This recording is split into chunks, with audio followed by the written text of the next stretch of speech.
a great classic look, and then this is kind of this weird mushroom shape. And worse than that, it's made out of plastic that should be used to make the packages things come in, not the things themselves. This is one really bad, cheap, false note in an otherwise nice cabin. Some other weird ergonomic things. When you get into the gear shift here and you're in either 2, 4, or 6, the bones on my wrist hit the power window switches almost every time. I'm constantly wondering, what is that noise? Oh, the window's down a crack again.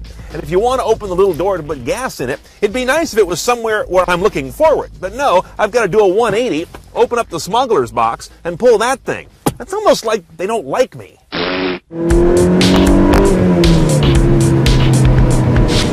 Our basic theme is very strongly heard under the hood. 2-liter inline-4. This is the big engine. It used to be smaller than this when they first came out, either a 1.6 or a 1.8, depending on your market. 167 horsepower, pretty modest number by today's standards. 140 pound-feet of torque, very modest number by today's standards. But the car only weighs 2,600 pounds, so 60 happens in a respectable 6.9 seconds. You've got a 2128 mpg rating. Therein lies the rub. A car this light, with this small of an engine, should get better mileage, but they're not pushing it on the technology front. For example, no turbo, no direct injection. Now, the first thing you'll notice driving a Miata is that it is not overly powered. You saw those numbers. 140 foot-pounds of torque is not much today. But it's about revving this car. You get it above 3,000, you keep it above 3,000. That's where the action lives. In fact, it's geared toward that. When you're on the highway at 60, in top gear, in 6th, you're still pushing close to 3,000 RPM. The gearbox is short throw and crisp. A lot of companies will say that about their transmissions, and you get in and they're not. This one doesn't lie. Traditional hydraulic power steering. You may have noticed the engine is just mostly behind the front axle line. That gives us what you could call a front mid-engine layout. Bottom line is it gets around a corner fine without feeling long. Now, if you don't keep this car revved, it is a bit gutless. We've got the sports suspension on this car. Gives it a bit of a hard ride. Combine that with the hard bottom seats, and it's a bit of a pain to be driving it every day in crappy pavement. So just bear that in mind, depending on your purposes for this vehicle. Here's why you buy a Miata, because you can use all of it. That goes for very few cars today. If you get down a country lane at a good clip in one of these, it's because you've learned how to really use the car and how to drive. Now, there are some wonderful enthusiasts who drive things like BMW M's and WRX STIs, but it is also true that any moron can make one of those go fast. With their massive amounts of power, computer-controlled all-wheel drive, and intelligent performance stability control. This car has none of that. When something good happens in one of these, it's because you and the car made it happen together. That's what a sports car is all about. Okay, let's price our happy, bug-eyed little friend a 2014 Grand Touring retractable hard.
morning. Welcome to the show. CNET here at, what is it, 5:30 a.m.? Sure. 5:30 West Coast time. I grab the other mic. I didn't go to sleep. How about this mic? Does that sound better? Much better. All right, ladies. That sounds like you. Here we go. Here we go. I'm just gonna do this. Make him do the little. Oh No, yeah. no. Like that? You gotta That's go good. A little over under. Switcheroo. Yeah. Switcheroo. Yeah, you talk. Good morning, everybody. Welcome to Samsung's Note 4 event at IFA 2014 in Berlin. My goodness. Now, we have a team of our CNET. And New York. And New York Everywhere. and San Francisco. Samsung's everywhere. Kalamazoo. All the way out there. I see you, Kalamazoo. Welcome, guys. It's 5:36 in the morning, a.m. You said it like it's 5:36 in the morning. Oh, goodness, I did. In the house, joining me, Mr. Donald Bell. Woo! Excellent. Also, Stephen Beecham, just running his butt to the ground. Are you alive? Good morning, everyone. Are you awake? I'm a little out of sorts. I know. We're getting it together. We got it. You're flawless, man. So, what we're all here for is obviously to see what Samsung has been cooking. There are a lot of stories, a lot of rumors, a lot of things that we expect to see beyond just a Note 4. For you, Mr. Bell, we've been to a bunch of Samsung events, and what are you expecting to see? What do you think Samsung needs to do here today with the Note 4, or anything for that matter? I'm expecting to see a small MP3 player, maybe. It's like the flagship MP3 player. Throw it back. Yeah. Throw it. No. I don't know. Note 4, I think that's all they need to make an impressive Note 4. I think that it's a category. I mean, the giant phablet for productivity is something that Samsung really pioneered. I think if I was Samsung, they're probably thinking about how Apple is about to take that away from them, possibly. Potentially. With the rumors of there being a giant iPhone on the horizon. So, I don't know. I remember the last Note 3. Oh, there's that morning scratchy voice coming in. Get it out! I remember the Note 3 announcement, and it was a lot about the software. It was a lot about productivity. It was a lot about using the S Pen for multitasking. Yeah. I feel like I was watching like a seminar on how to use the software. It just seemed great for people who are really interested in productivity, but for like just casual users who wanted a big smartphone, maybe overkill. I don't know. It still doesn't seem like the phone for me. Maybe I'm not. Don't tell my boss, but maybe I'm not as consumed with productivity as some might be in more high pressure business circumstances. But I don't know what they need to do. They've been having some sluggish phone sales. They've admitted the Samsung Galaxy S5. Mm-hmm. We're on the 5 now. We're on the 5. Has not been doing that great for them. And I don't know. I think that this is all like the breath we take in before Apple drops an iPhone 6 too, and we see what that does, whether or not that can succeed where others have been falling down. So we'll see. We'll see. All right, guys and gals, ladies and gentlemen, boys and girls, children of all ages, you guys can call in to our show. It is actually, I want to see who calls us at this hour. We just want to know that one person is watching. Even my mom. My mom normally watches. She's not watching right now. She's actually asleep. So the number you guys can call us to reach out, touch someone, 1-888-900-CNET. You'll see it right down here, this guy right there. Just give us a call. You can access our brains functioning at approximately 10% right now. If you want to talk about everything going on this September, I like to affectionately call it Septecber. No, but that didn't. I was trying to make it happen, but it's not happening. Yeah. What about Tech Member? Wow. I don't know. I mean, I've got something for you there.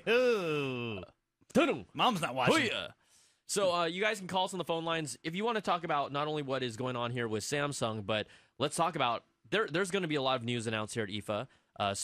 Really smartwatches galore. LG announced their G Watch R, which is a round watch. Asus just announced their Zen watch. Sony's going to release 2 more wearables. A lot of action going on there. We know Apple's event is coming, so just tell us what you want to hear. Talk to us. We will talk to you. But before we start taking the calls, and the lines are already filling up. That's how magical it is. Someone is awake. He said they could touch us, so I think that just woke people up. I would call if I could touch you or Steven. Wow. All right, so what I was going to say, though, before we get to the phone lines is I don't think at least for the Note 4, I think Samsung has really cornered that market for that specific device right now. Why? Right? But there really is no competitor on the phablet space that has a stylus that if you want the stylus best, is the thing that's the their success differentiator. is hinging on. No, not the success. I'm saying in that market for this specific device, they don't really have a competitor. They really don't. And so as long as they, release an improved, a higher resolution screen, we'll talk about some of the specs in a little bit. I mean, we have them all laid out here, what we expect to see. More S Pen function. I mean, this thing does everything you can imagine. It multitasks, it draws, it creates documents. It does everything for that type of user. There is no other company right now that can touch it from a standpoint of that phablet that does all those things. So if they release an improved one, good. Now, other things that we're expecting to see that I'm curious about is if they'll also release another smartwatch. They just announced this smartwatch called the Gear S, and we have some pictures of that if we're able to pull it up. It's a 2-inch curved screen wristwatch. It looks big. Yeah. It's really big right there. But it hugs your wrist. It's curved. Oh, yeah, So you don't notice the giganticness of it. The interesting thing about this guy is it has a SIM card slot on it, so it'll have you can have it independently work from your phone, unlike other phones. But we're expecting to see Samsung announce another watch, which would be their 6th or 7th watch in a year. And Samsung style, Like, you just goodness. scattershot it all out there and see what actually sticks. Yeah, with their own round screen. So you know what? The lines, you people are loverly. The lines are locked in. Let's take a call, and hopefully I do this correctly because I haven't done it for a while. We're going to talk to my friend Ben in Indianapolis, bright and bushy-tailed. Ben, what's up? Hi, how's it going? How you doing? Good. What's going on? Thanks for calling CNET. Well, thank you. Just want to know, my wife is stuck between an iPhone 6 and a Galaxy 4. Do you think the Galaxy 4 really needs to knock it out the park to keep people from being so interested in iPhone 6 as far as the bigger screen size? And you're referring to the Note 4, correct? To the Note 4, I'm sorry. I still think we don't know exactly what Apple's going to do with their larger 5.5-inch phone. That is rumored. Again, there are two phones rumored, a 4.7-inch, a 5.5-inch. We don't know what they're going to do on that high end, if they're going to really make it any different, or will it just be a larger screen phone with maybe a few extra features or the same one? We don't know. But from a standpoint of the Note 4 is a 5.7-inch device. It's going to have a 2K resolution screen. It has a stylus which allows you to do a lot of other things that currently the iPhone just can't do. And it just is going to come. This is really just more of a user case thing. How do you want to use your phone? Do you want a bigger screen? And if you're really into all those stylish gestures, or you just want the biggest phone, tablet, phablet out there, that is one of, pretty much has cornered that market right now, you've got to go Note 4. But if she doesn't want a stylus, I don't see why you would look at a Note 4 other than the big screen. I think it's fair to say that if Apple does come out with a larger phone, that they're not going to jump in immediately with all the complexity that the Note 4 offers in terms of, all the different gestures and multitasking and editing and having windows stacked on top of windows and all that different stuff. I think Apple, when they introduce a new product, they usually start at like a really base level to help ramp people up, and their whole "it just works" philosophy is not going to stand. And the Note 4 would not be an Apple product, for better or for worse, because of how deep it goes and how far you can take it. So I think they are going to be. It's going to be a stark difference of two different large screen phones. Yeah. I understand, because the thing with my wife and this dilemma that she's in, I think she's moving more and more towards the Note 4. Her brother has one. A lot of people have them, and for somebody that's a smaller person, she just seems to like it for the screen size and to be able to see better with it. Are you saying and implying that small people can't use a large phone? Ben, are we discriminating against people with small hands? I'm just surprised because I'm a large person and it fits me perfect. And we have this dilemma between her iPhone 5 and mine, the Galaxy S5, and it's now she sees it that, wow, I get bigger picture, I can store pictures, I can do a lot of things, and I think she's finally turning the page and might go towards the Note 4. If it really comes out with a lot of good features, I think that's the way we'll probably go. Yeah, Ben, thanks for calling so much, and I think that what what Ben's really talking about, right? It just all comes down to use case. And the good thing is that he can wait till Apple makes their announcement next week on September the 9th, and then kind of decide from there. So everything is coming fast and furious. Like, aren't there like literally like 7 or 8 press events in the next week? It's Techtember, of course there is. September. Tech member. Beecham? I like tech member. Actually. That's my vote. I kind of like it too. All right. We're going with tech member. Let's take the next phone call from Andrew. Andrew, what's going on? Hi. I just heard myself yell tech member. I think that was me. I don't want my mom to be watching this right now. Andrew, if you can turn down the volume of your computer, then you can talk to us live. We will be good. Sure. Awesome. All right, sounds good. What's up, bro? Hi. I wanted to ask a question about, according to all the trailers and all the images and all the rumors, why has Samsung not gone for a two-sided screen? Did you say a two-sided screen?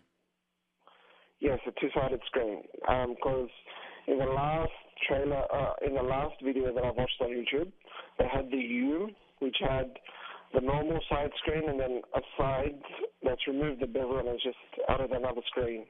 Why have they gone on a two-sided screen? Well, if they have, it's because they probably have a giant warehouse full of screens. That's what they do. No. Sorry. The question was why haven't they? Why haven't they? Because if we see the trailers, it's all still pretty much the same size as the Note 3, and it's all pretty much the same size. It's one-sided screen and everything. So the only difference is pretty much the 805 processor and the quality of the screen. Why have they not chosen to go out on a limb and do a two-sided screen? Well, I think that, thanks for calling, Andrew. Why? I don't know if there's necessarily a use case for a two-sided screen device right now. And I say that right now. You know, we're starting to see the ability to have multi-touch abilities on certain devices, like on the backside, or some level of button control, like on the LG G3, which right now is, quite honestly, to me, the hottest Android phone right now. That LG G3 was butter. Like, I didn't think putting buttons like where that middle camera area would actually make sense. It's nice. But to your point, I don't know if there's a real use case for it yet, but I'm not shooting it down. I think we're already trying to figure out how to use one screen on a Note. I think 2 screens would be insane. Well, I think there's also the engineering challenge of battery drain, because usually the screen is the larger the screen. This has been the problem that smartphones have been dealing with for the past few years, is that they've been using screen quality, pixel density, screen brightness, all those things to sell the phone, and all of those things work against the longevity of your battery life, right? Longevity. That's good. Yeah. No. Longevity is a 5 a.m. morning word. Yeah, it actually is in. It works against the longitude. It's actually of your in battery Oxford's life. 5 a.m. dictionary. So I accept that. I accept that answer. It's in the ballpark. Anyways, I think that really is a challenge. If you're doubling the screens, you're doubling the battery drain, and on a device like this, that really matters, especially if they're going to be high-resolution, bright screens. But yeah, I think to your point too, it's a use case, and it's a smudge factor too. You get double the smudge, double the screens. I like the smudge on the back when it's glossy. It just really shows you how dirty your hands are, and why you should never lick or touch phones like that ever again. Donald, I'm talking to you. Well, you shouldn't leave your phone out. Shouldn't do that. All right, let's take up the next call. Again, if you guys want to call us and talk to us, the number is 1-888-900-CNET. That's a 2638 based on this graphic right here. That. I don't even have to remember that. Just leave that up there. Everybody can see it all day. All right, let's take a call from Jared. Jared, what's up? You want to talk wearables? Hey, good morning, guys. How are y'all? Good morning. Where are you calling us from, Jared? Gallatin, Tennessee. All right, Tennessee. What's going on? Guys, I'm a public service member. I'm an EMT full-time, police officer part-time, and I'm very interested in Samsung wearables. I've thus far resisted the urge to get any of the Gear line, specifically because I'm concerned about durability. I know a lot of some of the new wearables are touting Gorilla Glass and things such as that, And for the same reason, I'm interested in these new metal frame chassis. Samsung, all the talk about that's getting me very interested. Do you guys think that we're moving towards all metal frames on all the phones and wearables? And do you think that they're looking more at just keeping the sport line of things, or are they going to pretty much just go all around and make everything completely durable, waterproof, Gorilla Glass, so on and so forth? Yeah, I'll jump in here first and kind of chime in after me. I think really, quite honestly, all those questions you ask are exactly what the wearable sector is trying to figure out. They're trying to figure out what really sticks right now, right? They're trying different things. They really still haven't streamlined it down. No one has necessarily found that magic, this is it yet. Some people are saying we'll make it a fitness device. Some people are saying we'll make it a smartwatch and a fitness device. We haven't seen a standalone smartwatch that doesn't require a connection to the phone just yet, but they will start rolling. Even from a design standpoint, they're trying to figure out if they want square screens or round screens. Everyone thinks a round screen looks sexier and, in my opinion, looks like a watch that we're accustomed to. See, I almost said a 5 a.m. word. I said a 5 a.m. morning word. But, now it's a party. So I think they're really trying to figure out from a standpoint of a metal design. I think you'll definitely see that once these form factors figure themselves out over time. Yeah. But right now, from a standpoint of speed, first to market, get out the product as soon as you can, you've really, honestly, you've got to go plastic. And we will see what Apple does on their side on September the 9th. Of course, there's rumors of their wearable. From a design standpoint, what will they take? What will they do? The amazing thing about that is that we have not seen a single leak of Apple's rumored wearable, and we've seen a lot of other great concepts now from the Android side. But it's yet still to be TBD would be my answer. Yeah, I think the other thing you have to look at is just how the wearable sphere pre-Android Wear, in like the Fitbit realm, how that kind of cycled through over the years too. And a lot of that went to plastic designs and no screen designs for the basis of being able to survive being in the water, shower, but being able to be on you all day. And also for the less technology meant longer battery life. And so the whole wearable market right now is kind of to wrestle with the same stuff. You can have the giant screen, or you can have the really bright, beautiful LCD display, but you're going to have battery issues on the other side of that. Some compromise there. Yeah, there's going to be some compromise, and I think also there's going to be it's going to be a while before the whole market gets sophisticated enough where the plastic products are going to be competing against the higher end products that people are beginning to learn that they might want. I'm wondering if there's maybe a third-party market here, because I'm actually about to purchase one of the tempered glass screens for my Note 3. Mm-hmm. I tragically lost the phone chasing a suspect about a year ago, and ever since then, safety's been on my mind. In fact, I'm using, on my Note 3 right now, I'm using Zero Lemon's case. But I wonder if maybe there's a third-party solution to this where they may develop tempered glass stick-ons for the watches, or perhaps even just more durable cases for it. You should actually invest in like a batarang case. You can actually take the suspect out with like a Teflon and he actually already wears a utility belt, quite honestly. It is basically a ballistic shield. It only protects to like maybe a square inch, but it is very thick. but Jared, if your reflexes are as fast as I know they are, then 1-inch glass you would be able to stop anything. Quite Absolutely, honestly. I am practically a ninja for all. See, that's what I'm saying.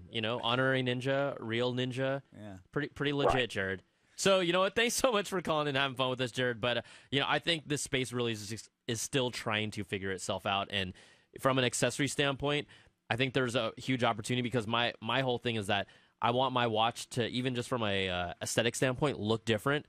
And if there's a way for these companies, once they figure out what that form factor is, for third parties to create different shells, cases that actually are luxurious or nice or look like watch or serve a protection purpose, like we've seen in the case market for iPhones and iPads, that is just going to eventually happen. It just is going to take time. Yeah. I think also because... Well, guys?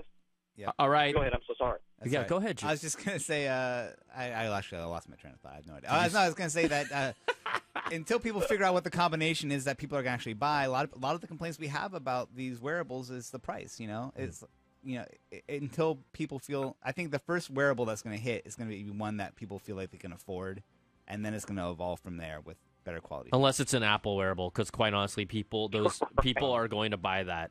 Let's be real. I don't know.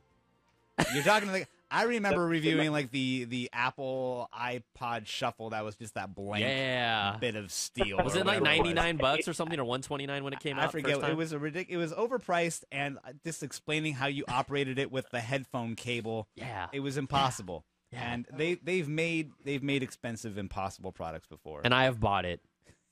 Thanks for calling, Jared. Unfortunately, I'm subject to their sorcery. That is true. Buy me, Jared. Buy me. Come into my shiny store. All right, Jared. Thanks for calling, buddy. Guys, thank you. Have a good day. I gotta look inside this. All right, let's take a peek inside right now. We're not going to leave you guys yet, but ooh, look at that. It's nice, bright, and shiny. This is inside the event at Samsung's Unpacked keynote that will be coming up at IFA. The music makes me feel happy and warm inside.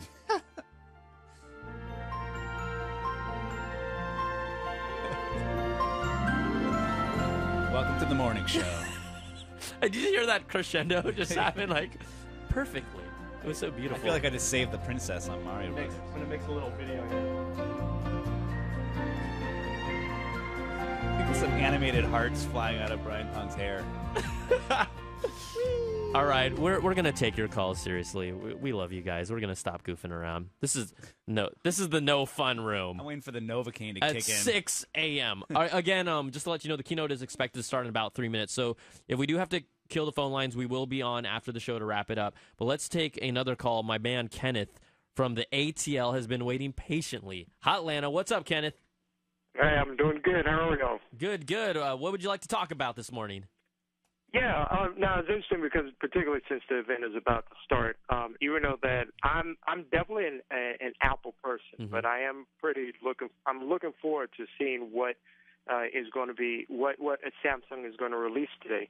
But also, the thing is that I feel that even though that with all these events that we kind of hype them up and we get all excited about it, but considering that the history that Samsung has had, particularly like when they introduced the Note 3 and how it felt like more like a lecture than anything else on how to use the Note, shouldn't there be like lowered expectations for Samsung this time around so that maybe we can probably be surprised at what they may announce?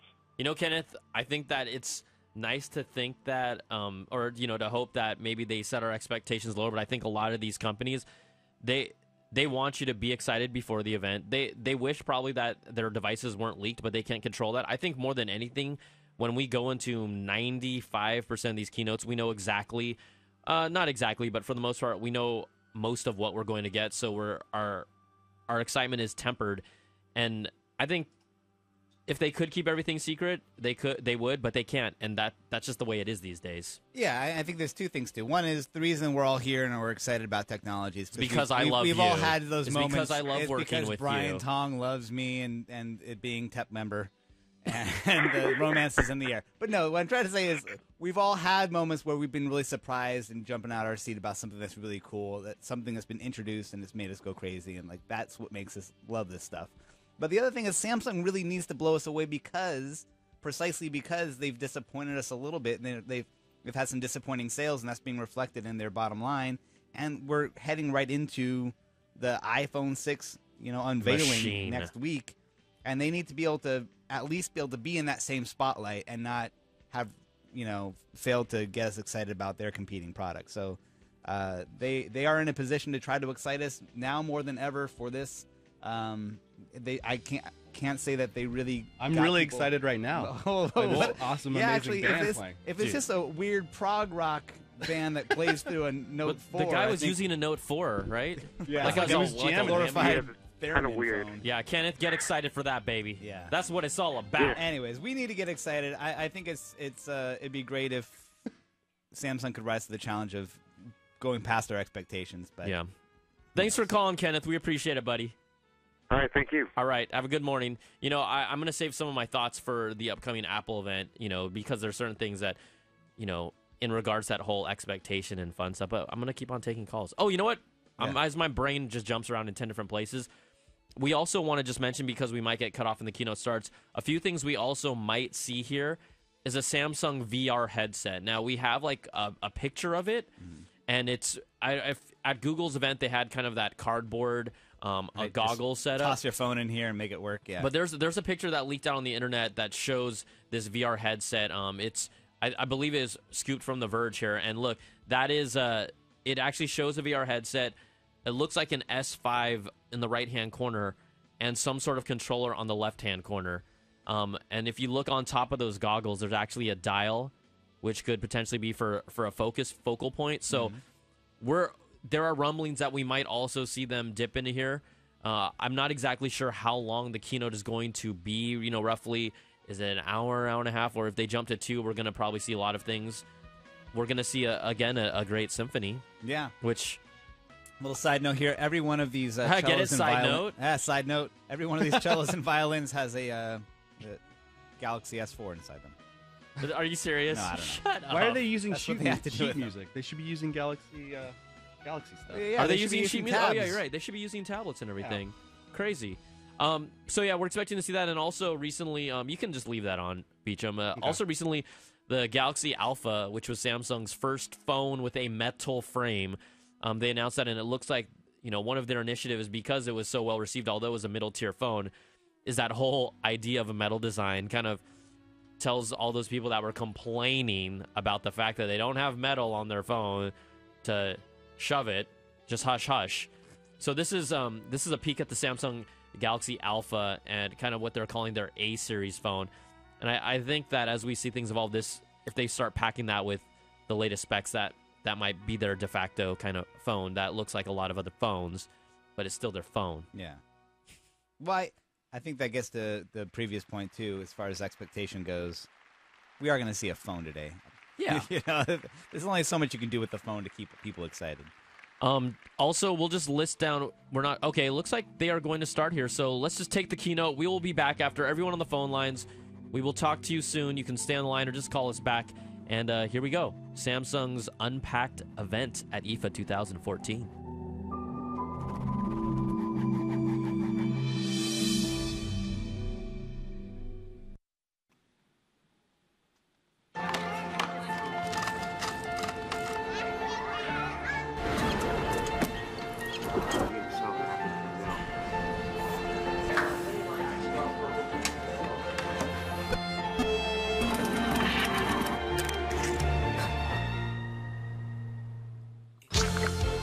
Samsung Galaxy Note is a tool for the way we live today.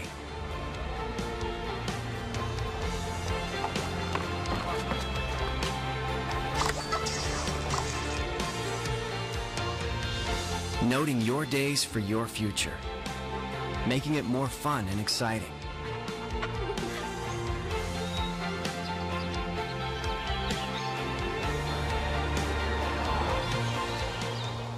Unpacking new and meaningful innovation together. Are you ready to note? Ladies and gentlemen, please give a warm welcome to your hosts for this evening, Rory O'Neill, David Park, and Rachel Riley.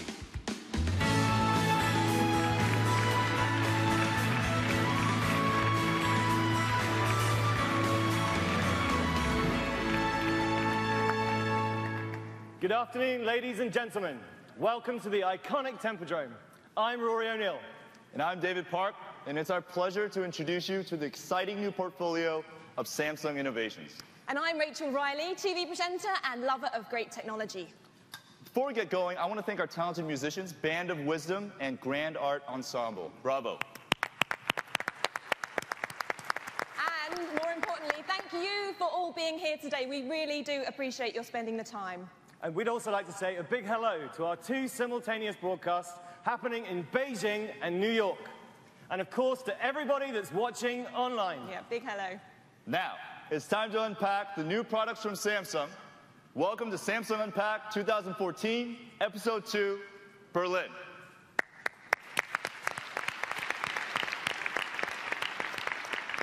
But first of all, let's start with the strategy behind our great new products.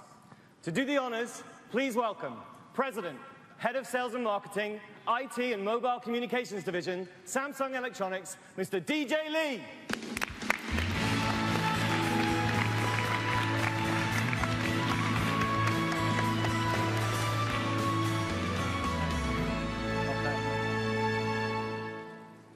Good afternoon, ladies and gentlemen. Welcome, and thank you all for coming.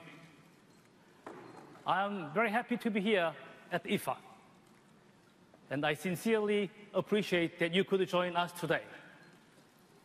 I also would like to say thank you everyone who is enjoying our live broadcast all around the globe. We are here today to talk about new technology, of course.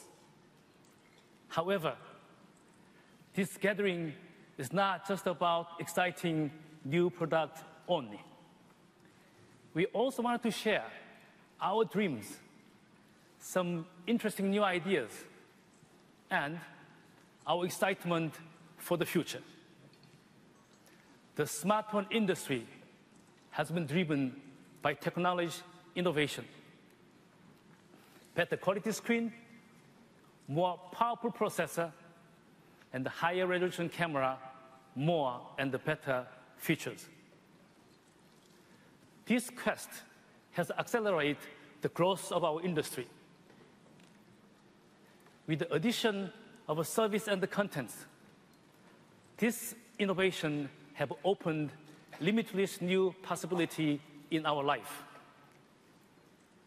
Samsung has always been at the forefront of mobile history, and we continue to grow together with the industry. We launched the first Galaxy S in 2010 in full collaboration with Google. And since then, we have introduced 5 S series. We created a Note category in 2011 in order to help enhance your creativity, productivity, and efficiency in your life.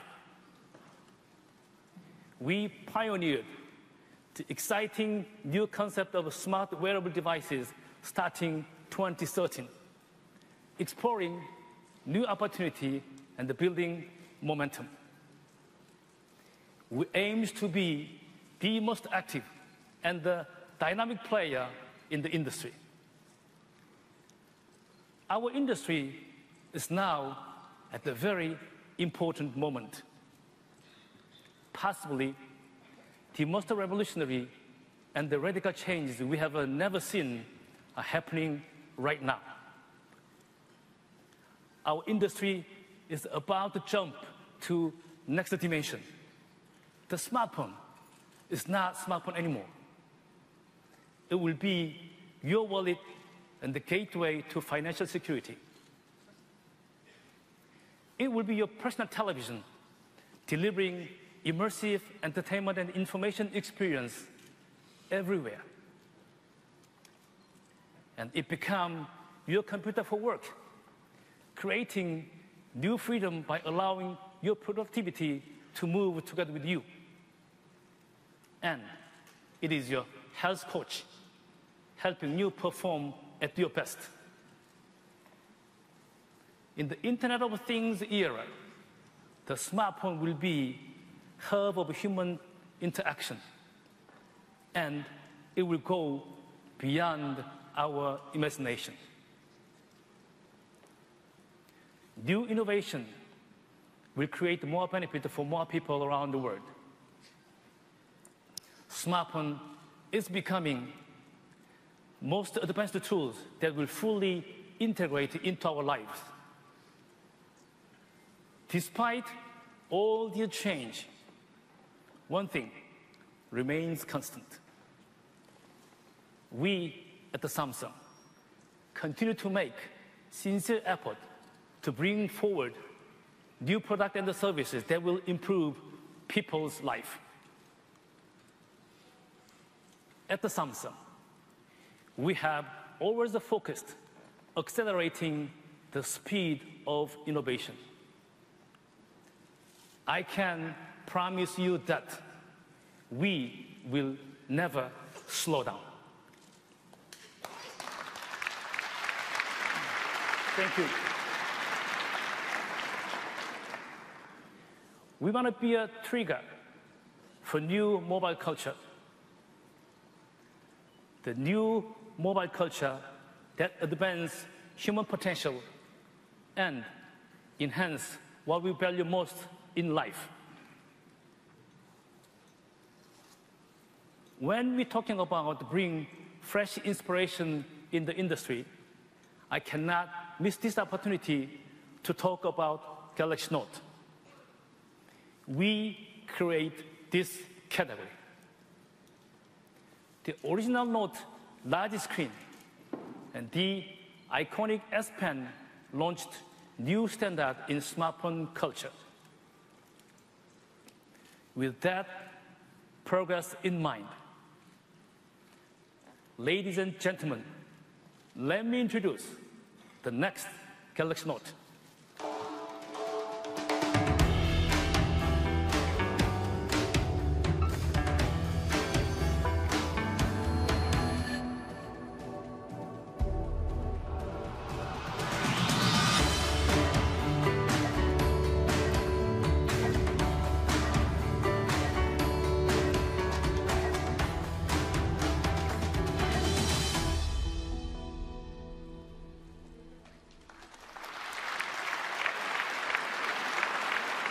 This is Galaxy Note 4.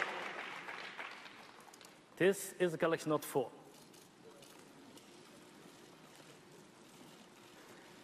This new Note combines three key attributes. First, the most perfect and refined S Pen and the S Note experience. The second, the latest and the most advanced Galaxy technology. And the last three, all nicely presented through look and feel of a new design language. The Galaxy Note 4 will continue to set industry standard for how smartphone should help our lives become more enriched, more enjoyable, and more efficient. But we did not stop there. Please now meet new Galaxy Note Edge.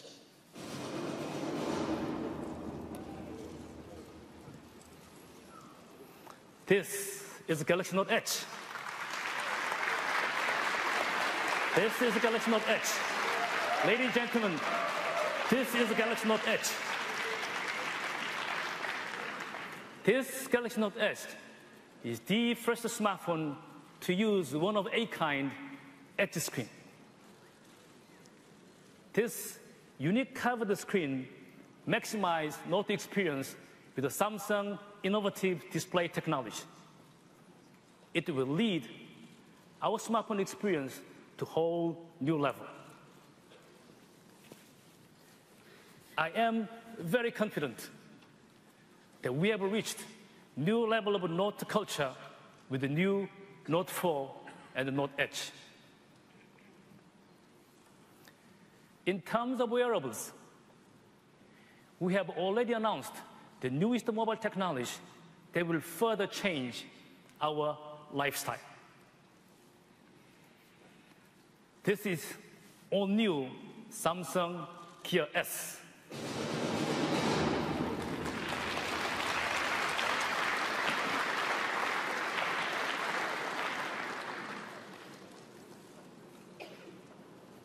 This Gear S brings powerful smartphone experience to your wrist, not only providing a truly connected smart wearable experiences, but also it becomes perfect health mate to stay fit. Samsung Gear S is the start of a new lifestyle revolution. Now,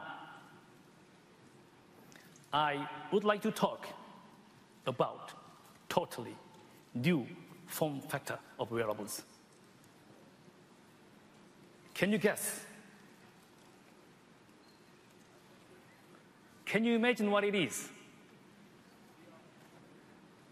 Ladies and gentlemen, here is most innovative, most exciting Samsung Gear VR.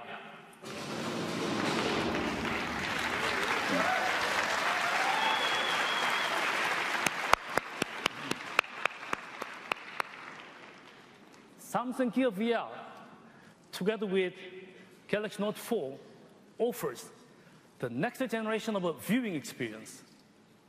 I believe a lot of developers and the content provider will be very much encouraged to join this exciting momentum. With the Gear S and the VR, your mobile experience in our daily life will never be the same. Okay, this was just a brief first look at these exciting new devices. More detailed product information and other present surprise are next on our agenda. I am really honored today to have this opportunity to present Samsung's latest innovations. And I appreciate this opportunity to share few expectations of a future of our industry, especially together with you. I really thank you, all of you, for being part of this exciting moment today. And finally, I also really thank you for your very attentive listening of my speech. Thank you very much. Enjoy the rest of the presentation. Thank you. Thank you.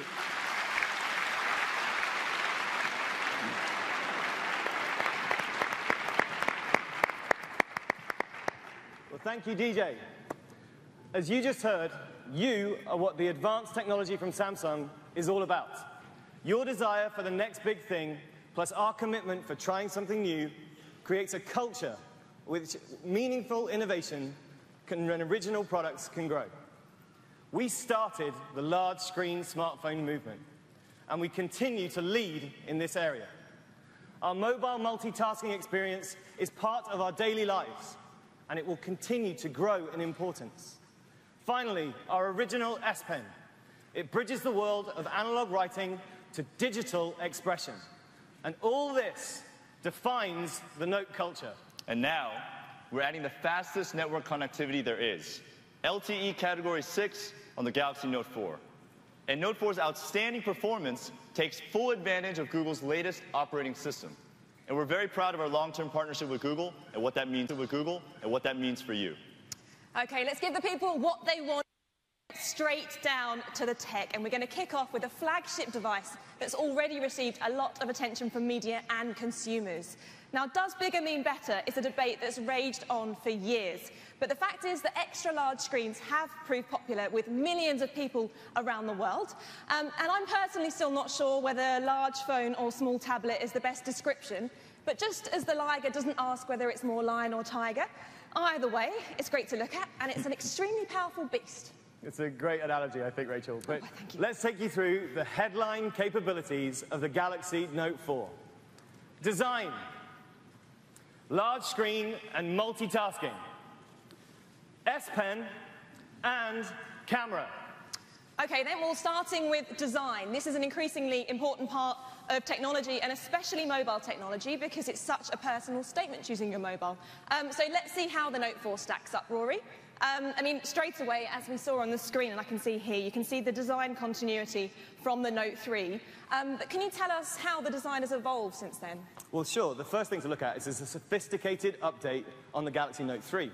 We've kept, however, our soft textured back cover. And you can check out what we've added. It's something that you're going to love. A beautifully cut metal frame that's stylish and strong. And along with our 2.5D glass, which we first featured in the Galaxy S3, you can see the beautiful natural curve from the surface tension. Okay, yeah, I can just about see that.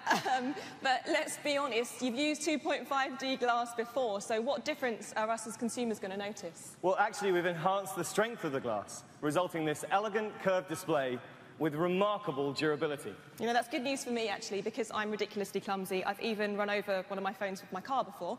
So maybe the Note 4 will even stand up to the challenge of having me as an owner. Rachel, challenge accepted. Brave, very brave. So, Note 4 weighs 176 grams. It's 8.5 millimeters thin, and we're releasing it in 4 colors. We have black, white, gold, and pink. Okay, well, It looks and it feels like a great piece of technology. It's a great size, obviously a brilliant selling point for the Note series in general. And I love all the colours, so it gets good marks for design quality straight away. But let's not be too superficial here, because you can't get by on good looks alone, can you? Well, that's why we've improved the Note 4's user interface. It fulfills our vision to make your everyday simpler, easier, and more fun. We've evolved the Galaxy S5's clean and vibrant user experience and brought it all to the Note 4. And we've added a new transparent widget. So now you can access all your information and still enjoy your screen's beautiful background. Yeah, I mean, you can see it up there, and the transparency of the widget definitely improves the appearance. I mean, there's a reason you choose the wallpaper that you like, isn't there? So that small change just improves the aesthetic really quickly. Well, that's right. And the Note 4, you can customize the lock screen background with created images that are built around your interests, and your location, and of course, from your personal gallery. Thank you to Yahoo and other third-party contributors for making our lock screens more dynamic with thousands of high-quality images. Again, I like this. It's clearly a change that Samsung has made with the user experience at heart. And it gives you another option to just maybe using cat photos like me. But you did mention interest there, and I hope cats are still an interest that you can have for all those curated images you mentioned. Anyway, that's all. We'll move on. I'll let you get back to me on that. But for now, can you tell me about the new Note 4 screen? Well, based on our screen history, stretching back to 2011, when we created the large screen smartphone category with Galaxy Note's 5.3-inch groundbreaker, incredible displays have always been part of our passion. And our humble apologies for getting this right.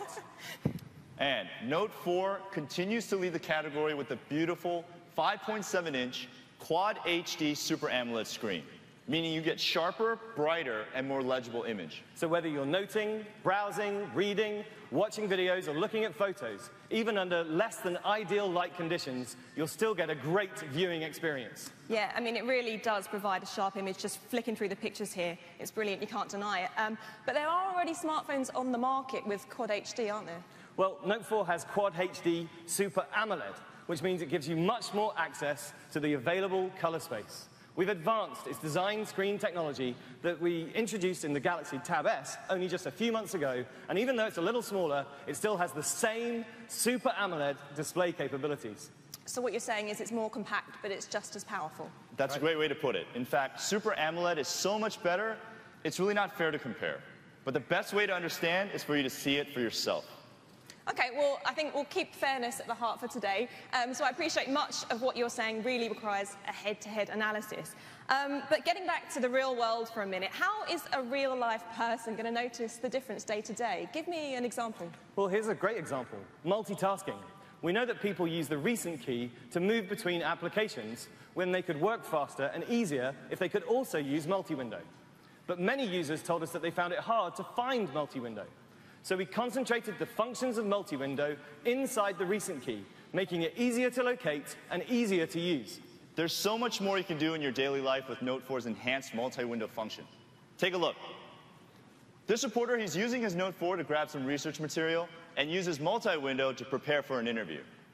Okay, well, there's loads of ways you could imagine that being useful. And Rachel, if you head on over here, I'll show you another example. Please do. Wait for me. Thank you, David. That was fast. Okay. I used to run. All right, here we go. So, I was talking with my friend.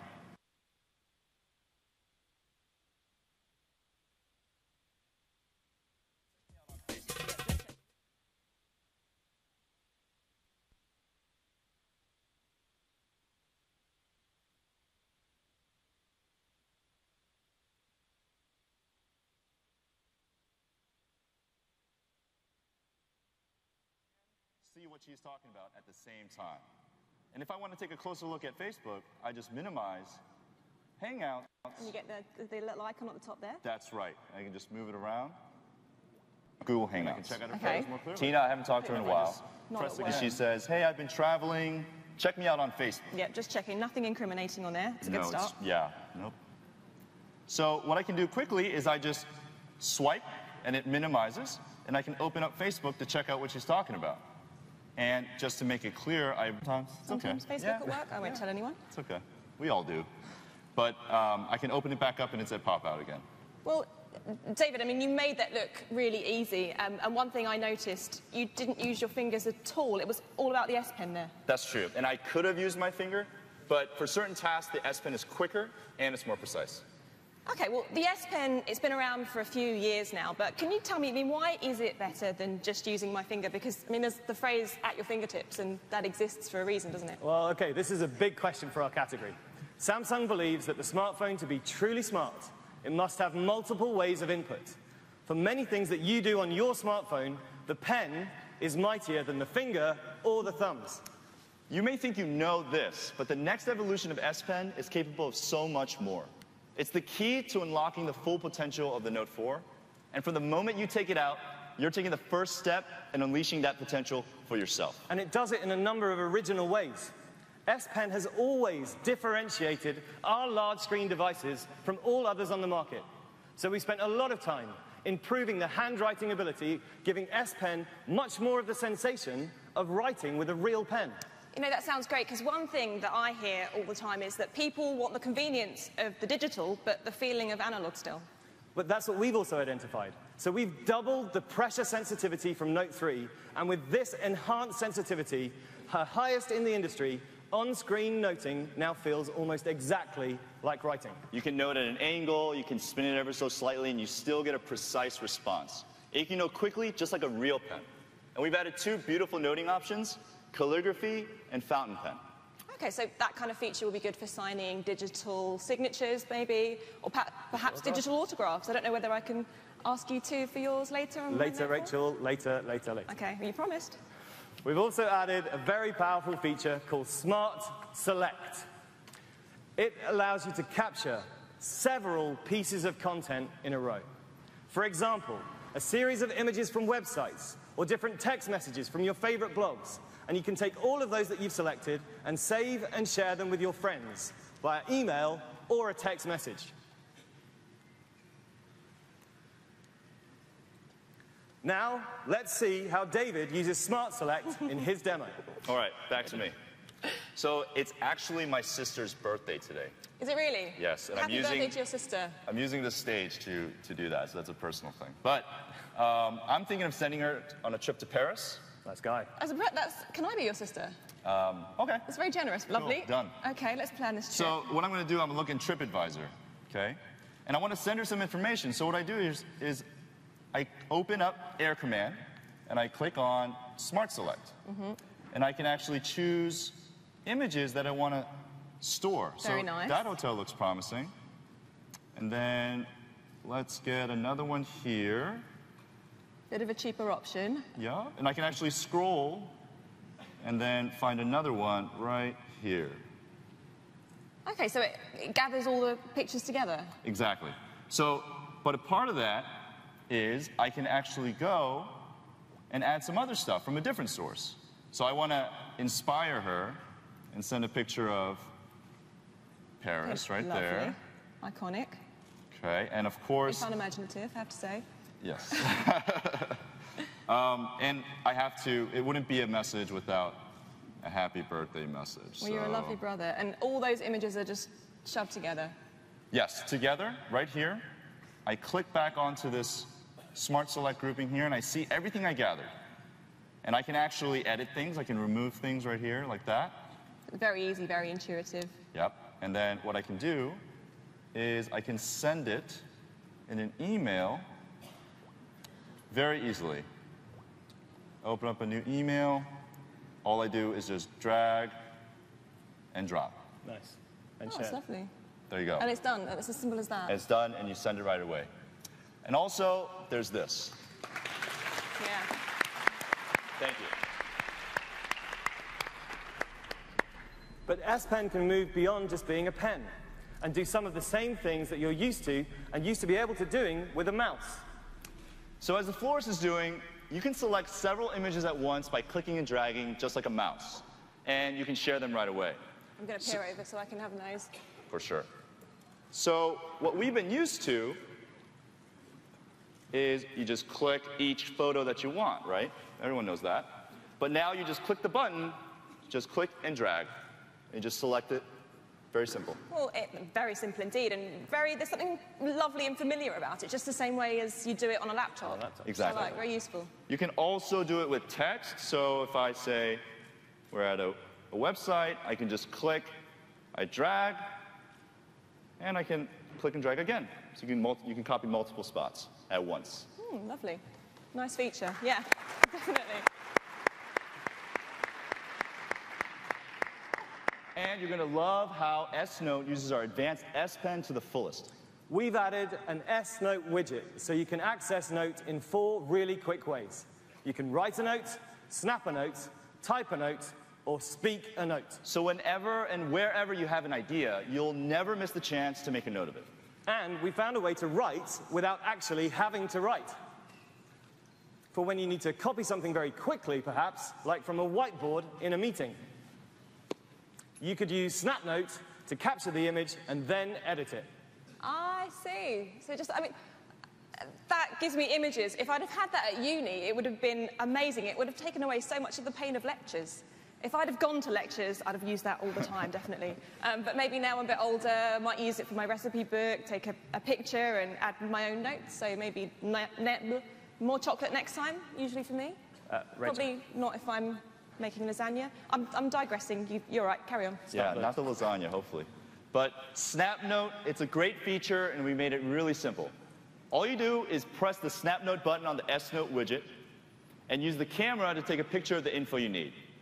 And even if the picture is tilted, Note 4 adjusts the angle of the photo so that it makes it straight. Another good thing for students. Yes. In case they've had one the night before. Yep, in an auditorium. Then when you press the Convert to Edit button, that's exactly what happens. You can edit, change colors, resize, or annotate the photo as you wish. I see. So you literally can't do that kind of thing with your finger, which is why you need the S Pen and why it really does add something extra to the smartphone. That's right. I get it. So ladies and gentlemen, that's the new S Pen.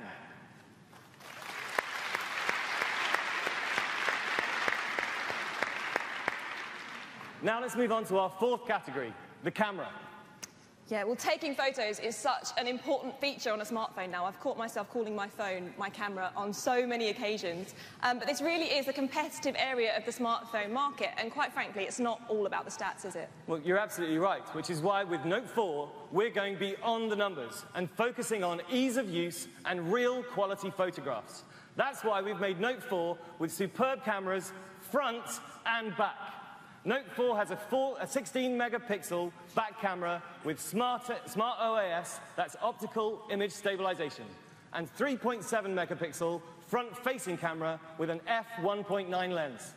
That's why, when you're using your either camera on the Note 4, your photos will always be clear and bright. And you know, you can't really talk about cameras without mentioning the selfie. I mean, it's a phenomenon now, isn't it? People are taking literally millions every day. And there was even that monkey that took one. Did you see it? Yes. We want to help everyone take better selfies, and more easily. Even though right now, we're not currently focused on the monkey market. Well, maybe next year. Maybe. So with Note 4, we've improved the front camera to capture up to 60% more light. So even under low light, you'll get brighter and sharper images. Right. Okay, so 60% more light. It will definitely improve the quality of photos. But it won't help you take a steady shot, which is another challenge with selfies, isn't it? Exactly. So we've used the heart rate sensor on the back of the Note 4 as an additional shutter button, so you have a steady hand to take the shot. There's virtually no motion, so it doesn't generate any shake. All you do is you simply cover photo bomb opportunity. And uncover it. You photobombed us. Did I get in? There you Awesome. go. You made it a lot better, actually. Love it. So better photos, better selfies, and everyone's happy. You can Photoshop me out of it later. Thanks. And of course, as this audience knows, it's even more challenging to get a great Wi-Fi, like Ellen did at the Oscars. Yeah, Wi-Fi. This was a new term on me, and if you haven't heard of it, then it's pretty self-explanatory. It's like a selfie, except we're all in it. The challenge, of course, with great Wi-Fis is getting everyone in the shots with that outstretched arm. That's why we widened the front camera's viewing angle from 77 degrees to 90 degrees. So now you can get even more friends into the shot. And even better, we've got a wide selfie mode, where you can pan the camera from left to right through 120 degrees, giving you a brilliant panoramic shot with the front camera. You know, this is brilliant. Recently, I was on a trip with some girlfriends, and we coined something that we hope we invented called the lifty. So there were 15 girls in a lift. We attempted it. It wasn't the best success, like you say, because it's just hard. So maybe the wide selfie mode would have helped us. If the lifty ever takes off, I'm going to use it. So we don't have a lift on stage right now, but why don't we try the wide selfie with the audience? With this audience? Okay. Well, this is going to require a bit of audience participation. So if the beautiful people could make yourselves more prominent and everyone else just duck down for this. Just put your hands want a nice up. photo. Thanks, guys. Okay. All right, we're going to do it on 3. 1, 2, 3. Wide selfie. Cheese. It does take a couple of seconds, so thanks for the cheers there. It's just processing. Let's check out this the beautiful photo. Make sure I've got my everyone can see eyes it. shut. It's okay. You still look good. It's okay. I'm not going to count. I think we should put that on social media later and count how many We people will. we got in there. It'll go through the wires. And that's the wide-angle weeping. Great shot. So now let's take a look at the back camera. With 16 megapixels and high-precision smart OIS, you get more stable pictures, even in a shaky situation. The other benefit to smart OIS is it shows up in very low light settings. Before, with DIS, even though you got great pictures in low light, it took longer to process because the camera had to synthesize multiple pictures into one. But now with smart OIS, you get the same great pictures, but faster. So we've introduced to you today 4 key aspects of our flagship product. Design, large screen and multitasking, S Pen and camera. All on the Samsung Galaxy Note 4. Yeah. Well, really, like the audience, I'm loving everything I'm hearing so far, but I hate to put a spanner in the works, but the biggest bugbear, and that's something that I hear universally for phone users, is what is the point of all these brilliant innovations and features if they drain your device so quickly that you can't actually use it? Well, agreed. And we've taken great care and spent millions of hours perfecting the battery experience of Note 4. Now, we all have those days where you don't know if you're going to get through on a single charge, right? Yep, most So wouldn't it be helpful for those times when you can charge your phone that it happens really fast? And with fast charging, you can go from 0 battery to around 50% in 30 minutes, when it usually takes an hour. So 0 to 50 in 30. Ish. Yeah. That's a great stat. You know, I wish I'd have known that before I worked on this TV show and we invented something we called phone charging trousers. So the idea was as I walked, it charged my phone, but they had me kind of lunging around, literally looking like an idiot like this. I don't know why I'm recreating it. But it charged the phone so slowly, and I probably would have had to walk to maybe Paris to get any kind of usage out of my phone. So it does show the extreme measures that people will go to get battery power, though. But Rachel, for clarification for you and the audience, fast charging from Samsung does not involve lunging, trousers, or a jaunt to Paris. Well, it might be fun, but thanks for clarifying. Cheers, Rory. In Note 4, it has very low power consumption, which improves battery life by 7.5%. Okay. It sips, not gulps, energy from the 3220 milliamp hour battery, which is only 20 milliamp hours larger than Note 3's. So what you're saying is that you've barely increased the size of the battery, but you've jumped from full HD to quad HD, so surely we're just going to have to charge the phone more often.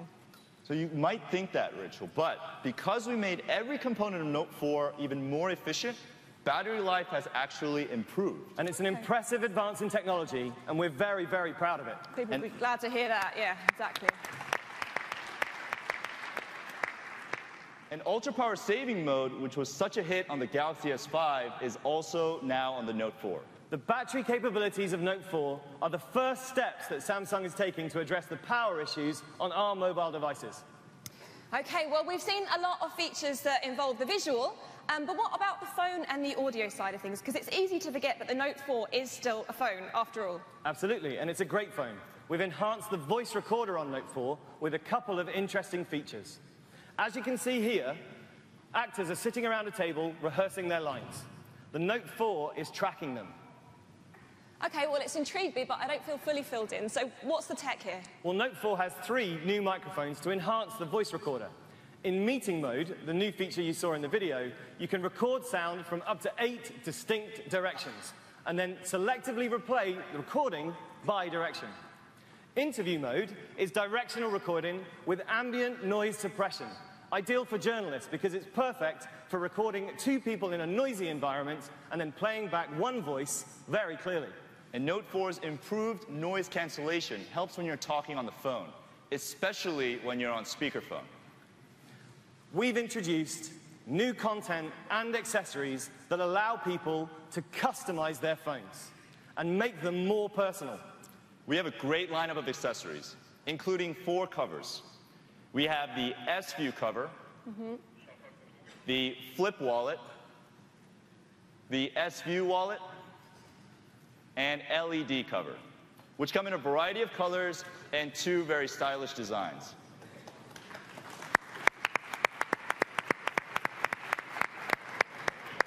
And we've also collaborated with Swarovski to create a very special crystal back cover. Okay, now you're talking.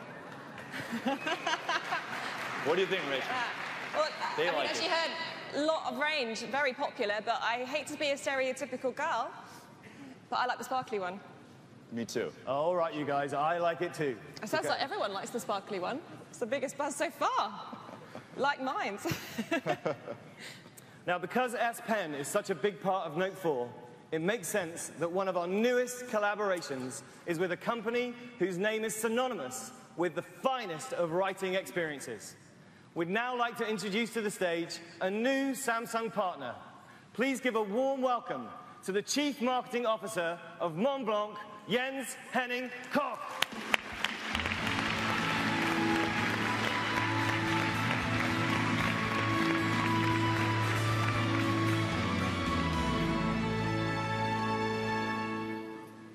Thank you very much, Rory.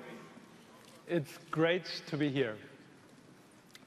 The Montblanc Meisterstück this year celebrates its 90th anniversary, and soon after its launch, it became a legend not only within the world of writing culture, but also beyond as a true luxury icon.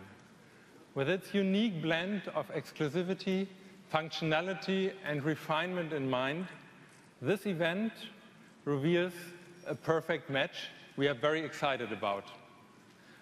Montblanc's century-old heritage of craftsmanship meets Samsung's cutting-edge and impressive innovations.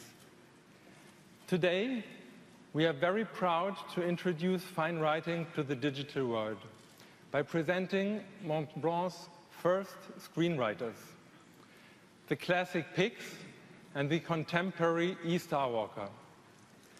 Both new writing instruments feature an innovative e-refill concept. Being a Montblanc, thus being a fine lifetime companion for its owner, their refills for e-writing, for writing on the screen, and the traditional refill for writing on paper can be easily exchanged and vice versa, thus allowing its owner to write with the Pix and e-Starwalker in both worlds.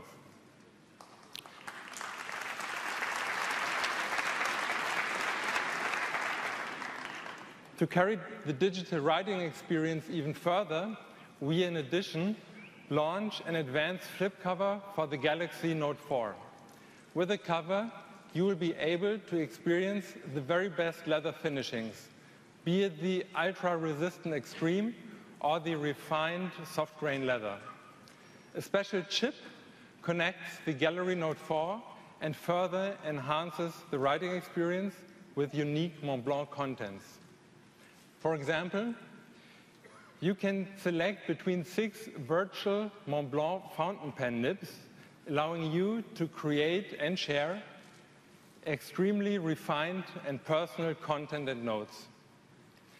Combining fine writing tradition and cutting-edge technology to create stunning fine lifetime companions for you, we are very excited about this cooperation and are very much looking forward for future projects.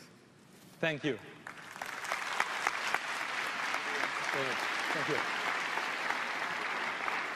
Another great example of mixing the familiar analog experience, like using a pen, with new digital technology. So, yeah, I can see why partnering with Montblanc is good for you both. Okay, I think we've covered the optional extras. So now let's move on to the freebies. Everybody loves a freebie, don't they?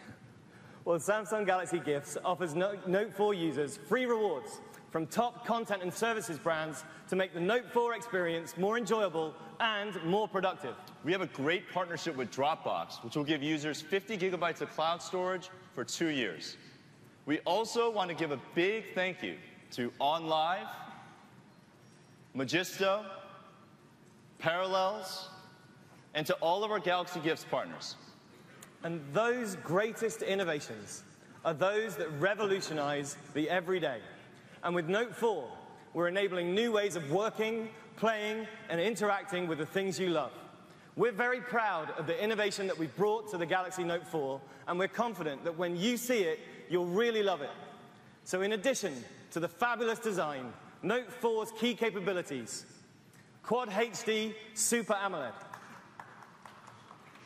large screen and multitasking, the all-new S Pen, now with Smart Select, the brighter front and rear camera, and of course, fast charging. These are the differentiators for Note 4.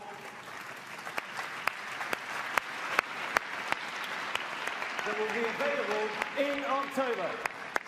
Great, thank you, Rory. So October, not long for us to wait. But since we are waiting, I hear the next device that you're going to reveal to us is a bit on the edgy side. Oh. Kind of cutting edge. I see what you did there. Living on the edge. In fact, our next device does redefine form. And it's a perfect example of how Samsung is moving from the impossible through to the possible.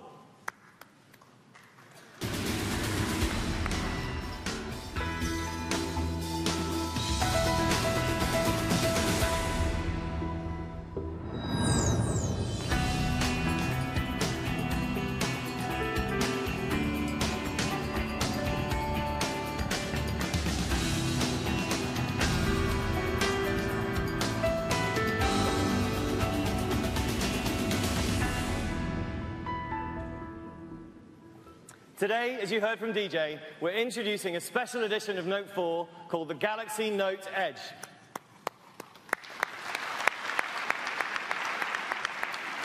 This edition is completely new, using a curved display innovation that we know will make a difference to how you interact and use your smartphone. I mean, this really is, if you can see it, it's truly a thing of beauty. It's gorgeous. It's not only beautiful, it's also practical. It all starts with an extended screen along the side of the device we call Edge Screen. And it's a fresh new vision for what a display can be. And the possibilities of Edge Screen, as you can see, we are really excited about, because when the developer community starts to add to this experience. For today, though, let me show you where we're starting. The main screen and the Edge Screen are Quad HD plus Super AMOLED. The Edge Screen can house your frequently used apps as a way to extend your home screen instead of having them always along the bottom. An Edge Screen can also become a series of 7 scrollable panels that you can customize. That's genuinely inventive. I think that's definitely worth a round of applause. There's a ripple there. You can use Edge Screen also as a separate screen entirely. And you can always access these quick tools just with a swipe down, such as flashlight, ruler, stopwatch, timer, and voice recorder, independent of what's happening on your home screen. And one of the scrollable panels, called Express Me, can be personalized with a picture from your gallery to express yourself on your mobile. Other panels show information and act like a ticker. And this media stream is driven by your interests, so you're always up to date with sports, or news, or stocks that are all powered by Yahoo. So are there going to be cat pictures available on this one, then? I'll go back to you on that, Rachel. Okay, please do. Edge Screen, however, is a great place for a night clock, so you don't have to wake up to find out how long you've got left to wake up. And when it comes to entertainment, the video play pause controls can also be on Edge Screen, so you get full screen, uninterrupted viewing. And to avoid distraction from notifications on your main screen, they'll scroll on Edge Screen instead. And finally, whether you're using S-Note or camera, the menu and toolbar on Edge Screen shows the content that you can see in the main screen. The camera shutter can also live on the Edge Screen, so if you choose, it can be positioned exactly like it is on a real digital camera. Well, it's beautiful. Obviously, I don't need to restate that. But David, you kind of skirted over it. If you only have to use the Edge Screen and not activate the front camera, it must save a lot of that precious battery life as well. Yes, that's right. So that's another great benefit. Also, Note Edge will have 2 flip wallets designed to take full advantage of Edge screen so that even when the cover is closed, the edge, it remains visible. So as you can see, there's a lot of meaningful innovation built into this special edition product, which will be available in select markets. The software development kit will be released today, and the phone is all yours to experience in our Experience Zone. Well, I'm personally really excited to have a proper play of this later, so it's going to be a race to that Experience Zone when this is finished. That's right. Well, that's the Galaxy Note Edge.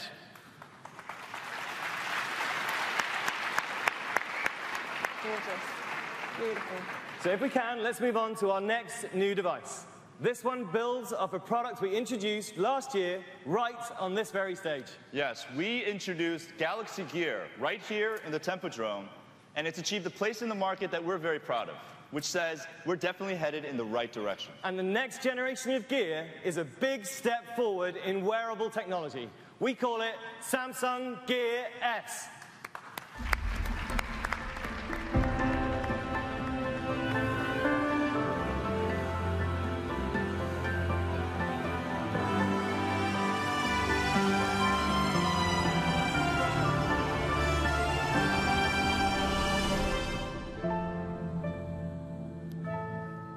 For the things you do most often on your phone, Gear S brings the freedom of a smartphone to your wrist. 3G connectivity and a curved Super AMOLED display means you now have the style and the freedom you've been looking for in a smart wearable. You can go for a run, your phone's at home, no problem.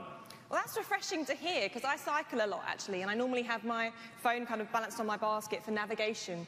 And cycling in London, if you know London, it rains all the time, so anything that makes that process easier for me is a winner.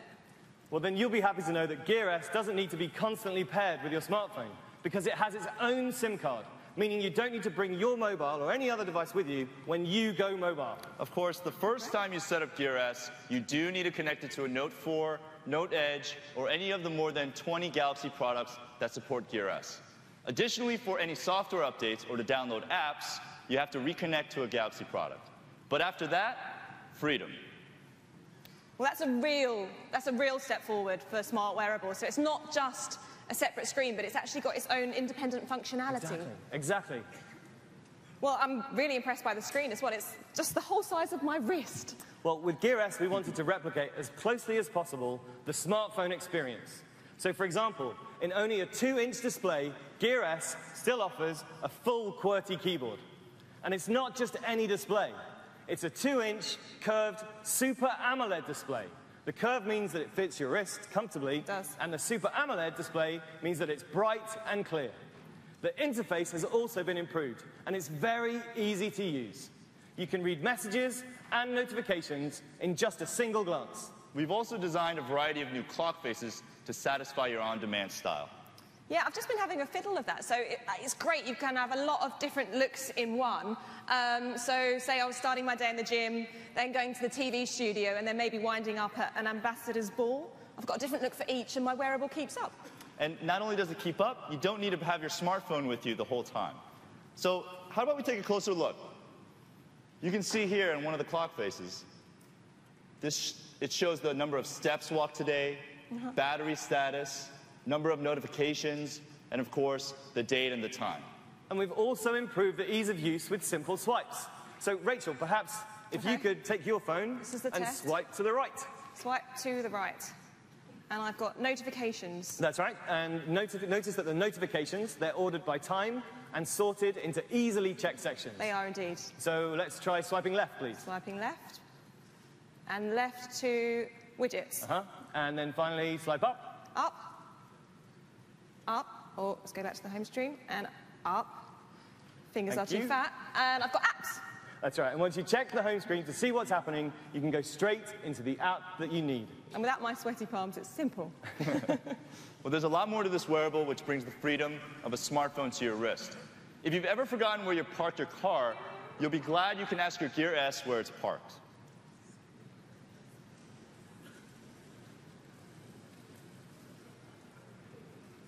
GPS. And as you can see, you can make and receive calls directly on your wrist, as well as get calls forwarded when you're away from your smartphone. That's because with Gear S, we've significantly expanded the communication capabilities to include not only Bluetooth, but also 3G networks and Wi-Fi. You'll get notifications. You'll get those notifications from social networks, from email and other applications, as well as instantly receiving incoming messages. That's right. And then, just like with your smartphone, you can easily reply using the on-screen QWERTY keyboard. Great, so even without my phone, I can receive my text message and I can reply to them. Yeah, or you could reply using the enhanced S voice. Which works even better than before because Gear S has a built-in engine to process voice, which means no need to talk to a server and therefore no delay. Okay, and just like the excitement that you're anticipating for the developer community for Note Edge, I imagine you're hoping for a similar response for Gear S as well? No, we certainly are, because the product is only as good as the apps that run on it. Well said. And since we have introduced the Gear a year ago, we have established more than 1,000 apps with partners including Expedia, Glimpse, Endomondo, and the good news is they're all supported by Gear S. Wow, done your homework. Samsung knows the importance of a healthy ecosystem that's built around our products. And that's why we're constantly working with partners to create rich applications specifically for Gear S, and why we've invested in our platform to develop compelling native apps. Two of which are S-Health, which we're going to talk about later, and Here for Gear. Now, Here for Gear is a pedestrian navigation service that uses GPS to help you get around. And it's all customized for Gear S and built right in. And David, you mentioned S-Health a second ago, Yes. and that's intrigued me because health and wearables is such a hot topic right now. I mean, it's literally changing the way the world's health needs are met. Yes, and that's why Samsung has developed a particular platform, and an entire platform for fitness and well-being. We call it S-Health. Okay. So now you can link our new Gear Circle wearable to the Gear S and listen to your workout music. Plus, connect Gear S to a variety of apps and sensors via Bluetooth or ANT+ to help monitor your health and exercise and give you real-time information about both. And with Gear S, you can use S-Health and get your notifications no matter where your smartphone is. Our built-in pedometer analyzes all your movements and gives you info about how you're doing. And with Gear S's GPS and altimeter, you have better access to information when you're on your workout. Gear S is optimized for different exercises, like running versus cycling, or even perhaps hiking versus weightlifting. UV information is at your fingertips from a built-in sensor. So for example, just before you go out for a jog, you'll know what kind of SPF protection to wear based on recommendations from the app. And after the workout is finished, you'll get suggestions on how to improve. It's like having a personal coach. Not only does S-Health keep you in shape, but we've also collaborated with Nike to create a running experience that allows you to leave your phone at home, still map runs out, and stay motivated while on the move. And of course, we made sure you can fully personalize the straps and bangles with a variety of colors. Plus, more exclusive accessories with Swarovski. Lovely. Back to the crystals again. I like it. Crystals are popular. We all love the and crystals. The other thing I liked about Gear S is that it makes life easier because normally you'd have to reconnect your fitness band to your smartphone to get your stats. But with the Gear S, it's just all here on my wrist. That's right. Because we believe that with Gear S, Samsung delivers the world to your wrist. And for those times that you want to be out of this world, we've got a product for that as well. Okay, I've been waiting to this part. I'm so excited. Ever since DJ Lee mentioned it at the top of the show, I heard it got a huge reaction. And I'm going to put my cards on the table. I'm a massive VR fan. Since the first go, I've been hooked. It's so immersive, so can we get it out? And this is going to top anything you've ever experienced or expected. I'm sure. Virtual reality allows us to extend the way we look, we see, and we can experience content. We can be there, wherever there is, from travel to distant or even imaginary lands, to games of skill or adventure. If we can't have a direct experience of something, then we want the best indirect experience we can possibly dream of. And making that dream come true is Samsung's bold next step towards ultimate viewing experience. Mobile virtual reality powered by our Galaxy Note 4.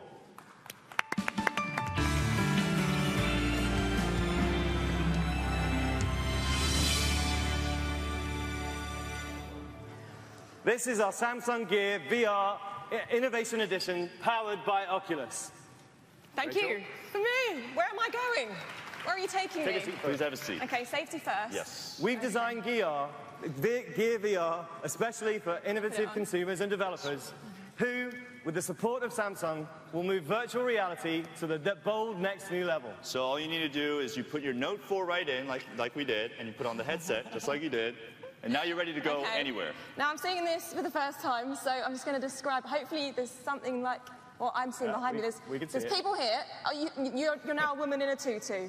Whoever said that voice. I've got a couple of acrobats in front of me, and it's like I'm in a theatre. It's like I'm there, because I can turn around now. All I'm watching is empty seats and back, and they're carrying on. I mean, it's incredible. So what you're seeing is a 360-degree virtual reality just by turning your head. It's keeping up with my movements as well. There's absolutely no lag. The screen is amazing. I mean, and the sparkles on his outfit. As Rachel's almost there, we're going to have to take that off. Take it off. We might have to continue the show. Back in the room. Okay. Thank you, Rachel. So disorienting. It's fabulous. I mean, there's so many hyperboles I could use, but can you tell us a bit about the hardware of the headset? Of course. So that is silver-colored glass applied onto a white body. In addition to style, we designed the headset focusing on ergonomics and comfort, so nothing stands between you and the immersive experience. And because the Note 4 is housed inside the Gear VR, you get to have an untethered virtual reality. Absolutely. I mean, it looks brilliant. I think you'll agree. It's so stylish. It wouldn't look out of place on something like a Daft Punk video. And VR is going to be used a lot by gamers, isn't it, who demand a smooth experience. And if I'm judging by my experience I just had, then you guys have nailed it. Well, it's great. And of course, as you mentioned, in order for people to enjoy full VR content, the input has to be processed really smoothly without delay or any latency. So Samsung has applied the industry's top-notch super accuracy sensor into the Gear VR. It dramatically reduces the processing time to turn motion into pictures. And it processes at a tremendous speed of less than 20 milliseconds.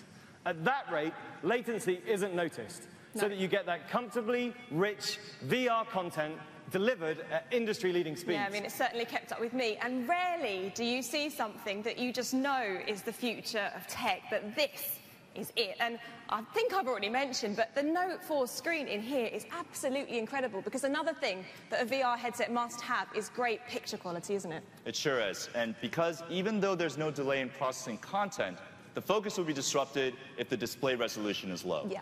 But that's not a problem with Gear VR, because we adopted Super AMOLED, which is the key for providing Quad HD VR content at that amazing response time. With Gear VR, you'll be able to enjoy a high-resolution display with a 96-degree viewing angle, which is the equivalent of standing 2 meters away from a 175-inch mega screen. Wow.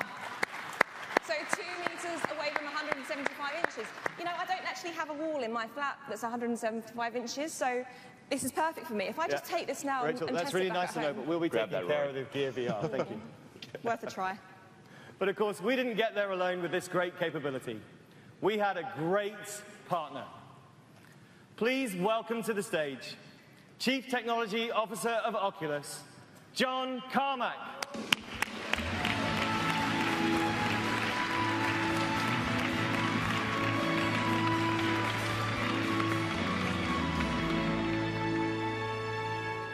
All right, I'm really excited to finally be able to talk about this. It's been a secret project for too long.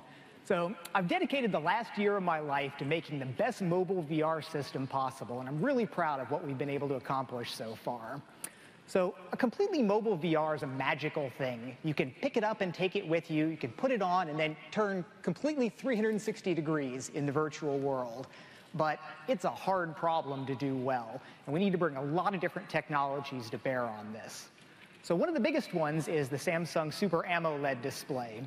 Unlike an LCD panel, which can take 10 or 20 milliseconds to change pixel state, the Super AMOLEDs can turn on and off almost instantly. This lets us light up a pixel and then turn it off a fraction of a frame later, which lets us kill motion blur. Now, these screens are such high resolution that there was a lot of skepticism about what level of graphics we would be able to render at the consistent rates necessary for virtual reality. But Samsung's gotten us very low-level access to the hardware platform here, and this has enabled us to develop an innovative software architecture that can continue to maintain smooth, accurate updates from the head tracking, even when the system is actually overloaded. So the critical path in virtual reality is the time that it takes from some motion of your head until the time that updated light from the display hits your eyes. This is the motion to photons latency. This starts with the sensor inside the head-mount display. Now, it's similar to what's inside the phones, but it updates at 5 times the rate, and it's calibrated to a much higher standard of accuracy. Now, unlike a typical touch event that winds through the system through all sorts of different layers, we have a custom kernel driver that our sensor talks to that then talks to our apps, cutting out a lot of middlemen along the way. Then our applications are run with a real-time scheduling priority. This means that if your email client decides to try to make an update in the middle while you're playing, it can't preempt the virtual reality threads, which is very important. We also have guaranteed clock rates, which is unusual in the mobile world, where clock rates are usually constantly fluctuated to optimize different things. But now developers can choose a specific rate and then optimize for it. Our graphics are being drawn with multiple context-prioritized GPU threads. This means that the main world can be drawn at variable rates, while a second higher priority thread is updating the screen in very quick response to the head tracking inputs. This is very, very important for our critical, closing that loop of how you move to what you see. Now, the drawing is done to a completely unbuffered window. There's no page flipping going on here. We're racing the raster, drawing just ahead of the scan that's pulling it out to the Super AMOLED display. And then the display turns on and then turns off again quickly to kill the motion blur. The photons jump off the screen, bend through the lenses, make their way to your eye, and hopefully you say, wow, this is really impressive. Now, this is just the beginning. We have active technology work going on in all the different aspects here, and we are expecting to make continuous improvements as we go forward. But this is really a landmark first step. So thank you.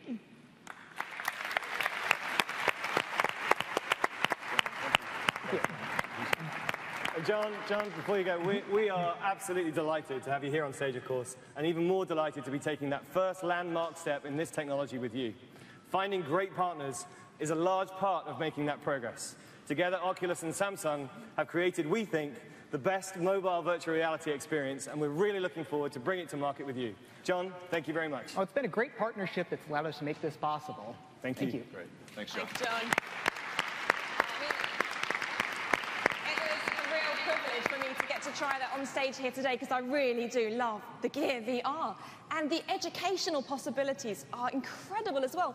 I mean, if you think about it, they're already training pilots using VR. So just think about the possibilities when we could all have the opportunity to have one of these devices in our own homes. They're limitless. That's one of our hopes, Rachel. Yet, even with all this cutting-edge hardware and software, in reality, if you will, consumers want, need, and deserve exciting content. So without the content, there really is no experience. So we'll be offering you a virtual movie theater of your very own. The Oculus VR Cinema. Engaging virtual reality games and content you can enjoy in a full 360-degree experience. And just like the other Samsung products, we're investing in the mobile VR ecosystem to make sure that top-tier partners representing a wide range of brands develop great content in the areas of gaming, entertainment, experiential, and of course, education. Through ongoing cooperation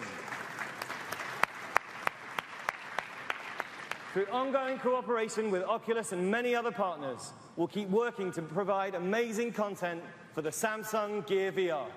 Well, David and Rory, this really is a remarkable range of devices you've shared with us today. You can be very proud of them, that's for sure.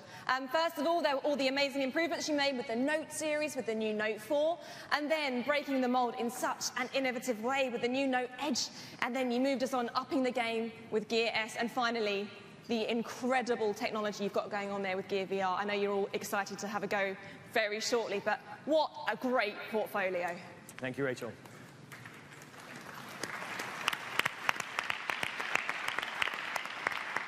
We're really excited about the great portfolio, but let's be reminded of the hero of the day.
Samsung Galaxy Note 4.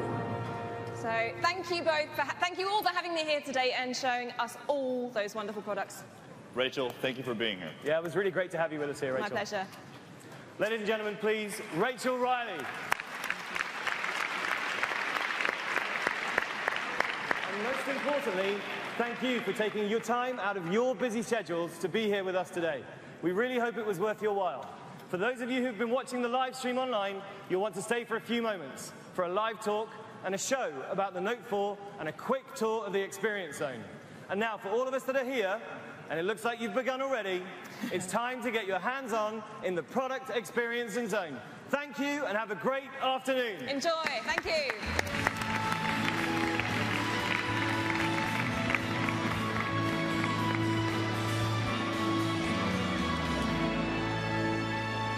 Ladies and gentlemen, the product experience is now open. Please make your way behind the stage. A media lounge is also open in the foyer area.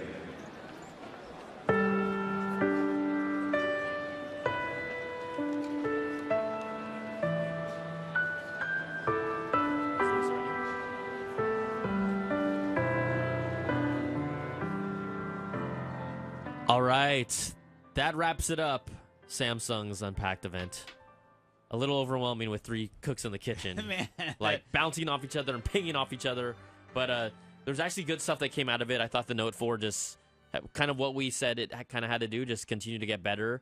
They showed off a lot of cool features. Yeah. You just have to ignore all of that stuff around it. I suppose all the events are like this. There's just a lot of hype, a lot of rehearsed statements about brutal how amazing everything is. But yeah, I still felt like I didn't really get a real sense of the phone itself. Really? But we're gonna have we'll have our first looks up if we don't already. Hands-on experiences. Yeah. I'm really curious to hear from our editors what they think the differences are and how much better or different it feels from the Note 3. Yeah, the whole selfie cam stuff. I mean, I do think people will definitely use that. The S Pen stuff. I mean, you know, a lot of the cool things that it's done before, it still does. I thought it's solid. I don't think they're going to lose any market share with this. But again, that whole suite of what they've announced is kind of coming before Apple's big push and big press. So if you're a Note 4 fan if you're a Note fan, I think you'd actually like beyond the distractions of the actual keynote, which are distracting. I think you actually really like this product. Yeah, we didn't get any pricing, but they did say like it was going to be available in October. I gleaned that. I believe so. Yes. And then what about the Edge? What do you think about that? That was a surprise. I didn't see that one coming. Yeah, you know, we had seen they had showed off that concept of that wrappable screen at CES this past year, and they were talking a lot about bendable screens. I thought it's really cool. I don't know if I would use that. I need to see it in person to judge for myself. But at least I like the fact that they try something that no one has done. Yeah. I will always give credit to any company that tries something that no one has done, and to see if it works or not. I think it actually has real functionality. I like the idea of a sports ticker, except that when it's vertical, it's kind of a little. I want to, you know, I'm so used to the idea of seeing any kind of ticker horizontally, but I do like that they didn't really focus it on as much. But you know, they're trying to show off a lot of things. That was a surprise though. Yeah, when old DJ pulled that out of his pocket in the beginning. Well, the two How biggest many phones does he have? The two biggest responses that we saw from the keynote were the Samsung Note Edge being revealed, and then the Swarovski crystal backing for the Note 4. Mm-hmm. And what about the deluxe pens that came out for the Mont Blanc pens? My voice just cracked because it's Mont still Blanc. Mont Blanc. So, we have people calling in. We're going to take a few calls. Just hang around, get some of your impressions and your reactions, and then we'll get out of here. But we do want to take your phone calls. If you want to call us, the number is 1-888-900-CNET. Right down here. Boom. We already have people on the phone. So let's go kick it over to G. G, what's going on? Hey, how you doing? Hey, where are you calling from? Florida. Florida, nice. Well, good morning. You're more than awake. You've been awake for a while. That's correct. What'd you think? What are your thoughts of everything here? Well, the Galaxy Note Edge was pretty awesome. I like that. That was pretty impressive. I was calling in actually to ask about the new lineup that they didn't really announce today. Are you referring to like the Galaxy Alpha, kind of the phone line that they've been talking about? Because I know your notes say something about an all-metal lineup. Yeah, like I think after you recently reviewed the Galaxy Alpha, they also had announced like a new Samsung all-metal lineup that's like not the Galaxy line. Correct. Well, I believe it's the A series line that you might be referring to that has the metal frame and that has the metal design elements. Is that what you're referring to?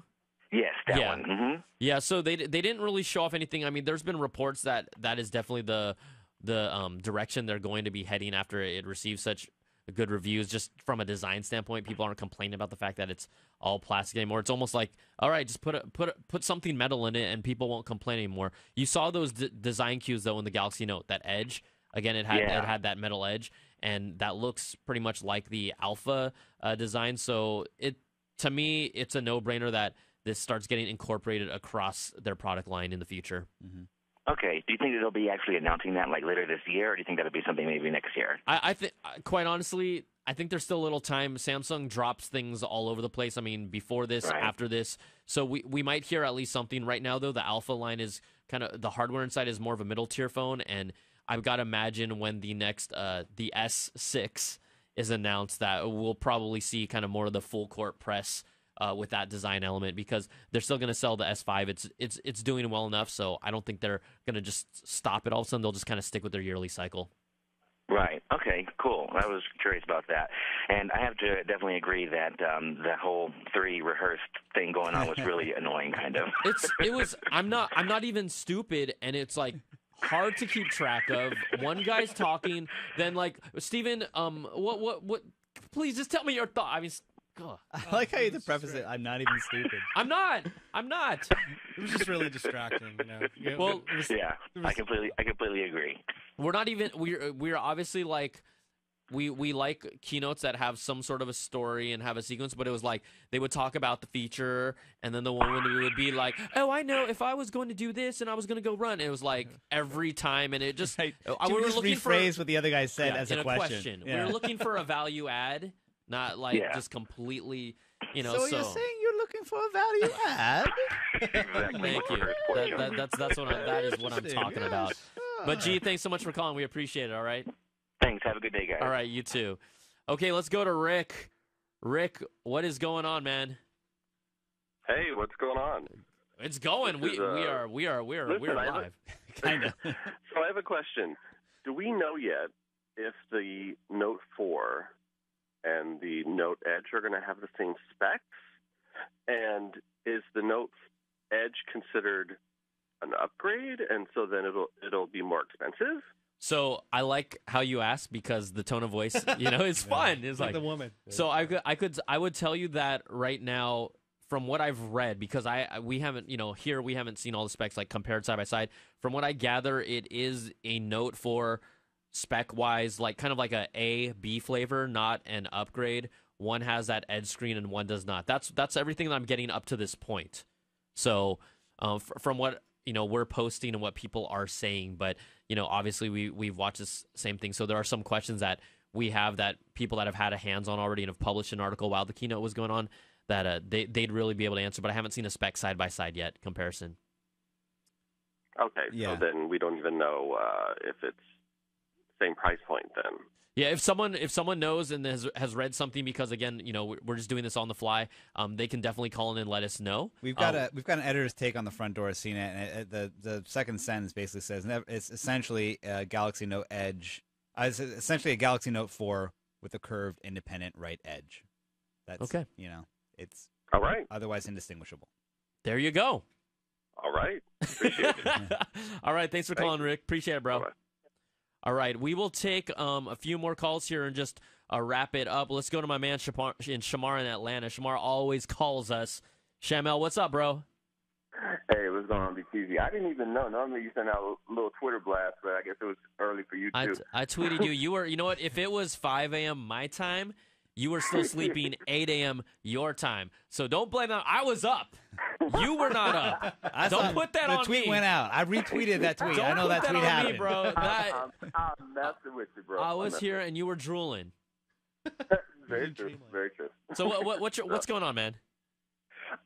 Nothing much. I just want to know how you guys feel, like, as far as, for maybe an S5 user. Now, I wasn't sure if, what the other gentleman had called about. He said that whether or not this was like an upgrade or something that kind of surpassed the S5. But do you think this is enough to kind of just give them some type of momentum against Apple's event coming next week, or is this just another one of their many screen sizes? The Edge is pretty cool, though. I have to give them props on that. That absolutely looks pretty tight. And Swartzy, Crystal, they're getting a little fancy here. She fancy, huh? I'm just wondering how you guys think this is. This like a showstopper, or because I like it, but I don't know if I love it. Well, for me, like I've kind of said this over and over, if you're a Note user, it's a completely different case use than using pretty much any phone that does not have a stylus. Whether it's you want the biggest screen possible or you want that stylus interaction. I mean, if you want a stylus-based phone, there's really no other product to me that can hold a torch to it right now. But will it give them enough momentum? At the same time, I feel like the Note market is not a large market when you look at the entire layout of what type of phones people are buying. It's not like the Note is taking up even like a 20% chunk of that. So that's still, it's not enough to drive people towards that direction unless they're looking for something like that, unless it's a user that might be bored or tired of a small screen, and unless it's a user that wants more productivity out of their phone. Yeah, I mean, or people who just want a change. Yeah. It could. Some of this can also just be the whim of fashion.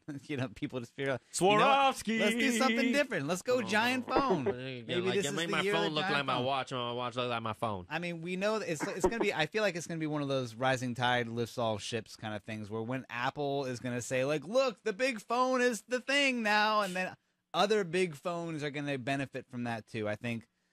Samsung's probably going to sell plenty of Notes and Note Edges, not in spite of Apple, but because some way of Apple coming on board with the same philosophy. Yeah. So what was the Alpha? No, I was kind of thinking that was going to be like their showstopper, considering that I heard that it was 4.7 and all metal and all this other stuff. So I would have thought that they probably would have been trying to. I know this is a Note 4 event, but I was thinking that maybe they're going to try to, just anything. Please, Apple, don't come out with a screen size the same size so our market doesn't atrophy. Well, you make a good point though, Shamar, because it was a Note 4 event, but they announced a lot of other things. They announced the Gear S, they announced the VR headset. Could they have shined a little more light on the Alpha? Absolutely. It's one of those curious things where Samsung has so many products that I don't even think they know exactly when to announce what, because in my mind, the Alpha should have been something that they should have given more attention to instead of just like putting it out there. Did we really want to watch the three of them talk about yet another product? I did not want them. I did not want them to. Honestly, I just woke up about 35 minutes ago and tried to catch up, so I didn't sound like a complete idiot when I called you guys. Yeah. But I was just trying to catch up on everything. And they have the shoe store of mobile. I mean, they give it to you in all sizes, all forms. I get it. I get it. They do that. They're used to that with appliances and all the other little electronics before they got into mobile. So I guess I've been kind of looking at their philosophy as far as like just throwing stuff out. And I was thinking to myself, I'm like, why do they do this? They just want to be able to give you whatever it is that you want in the size that you want. But I'm just hoping it doesn't come off I don't know. I don't want to say desperate. That's harsh.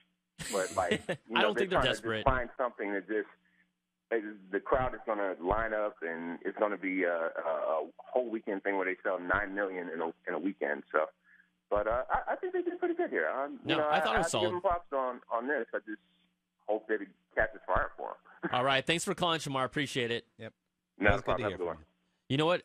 What's also interesting, a point that came up while he was talking on the flip side, is that when we talk about Apple bringing more attention to some of these bigger screen phones, quite honestly, Samsung and the Android world has influenced the fact that Apple is, at least from what we hear rumored, is going to make multiple screen size phones. That's something that they would have never done. That's why, in a way, like I hear all these rumors about, I'm like, will Apple really make multiple sized screen phones? And the whole trend in everywhere except Apple has been give people different screens at different sizes for what they want.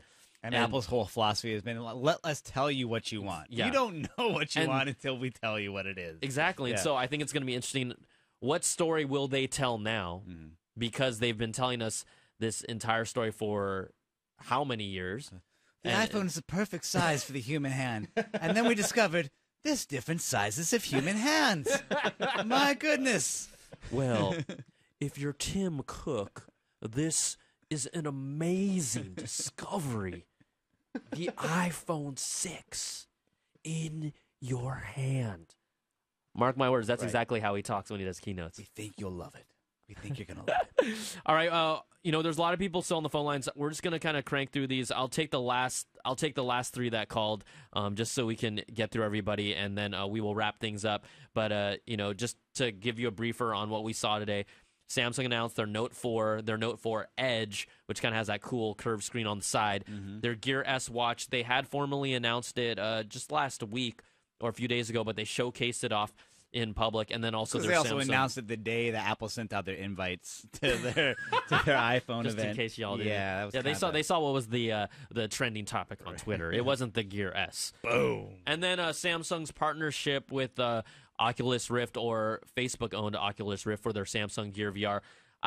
The most informative, no BS, real part of the keynote was John Carmack that was like delivering actual information that I learned something My ears from. perked up as soon as I could. Just the difference in tone. Like, wait, human beings talking right now. This is interesting. And he seemed genuinely actually enthusiastic about the partnership and the technology. He explained it in a way that didn't seem like it was just hyperbole.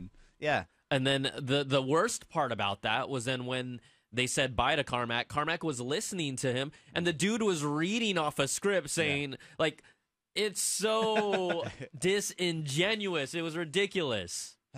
Okay. Still, it made me, once he came on and explained it, it made me care about their Oculus product, the partnership, more than I had going into it.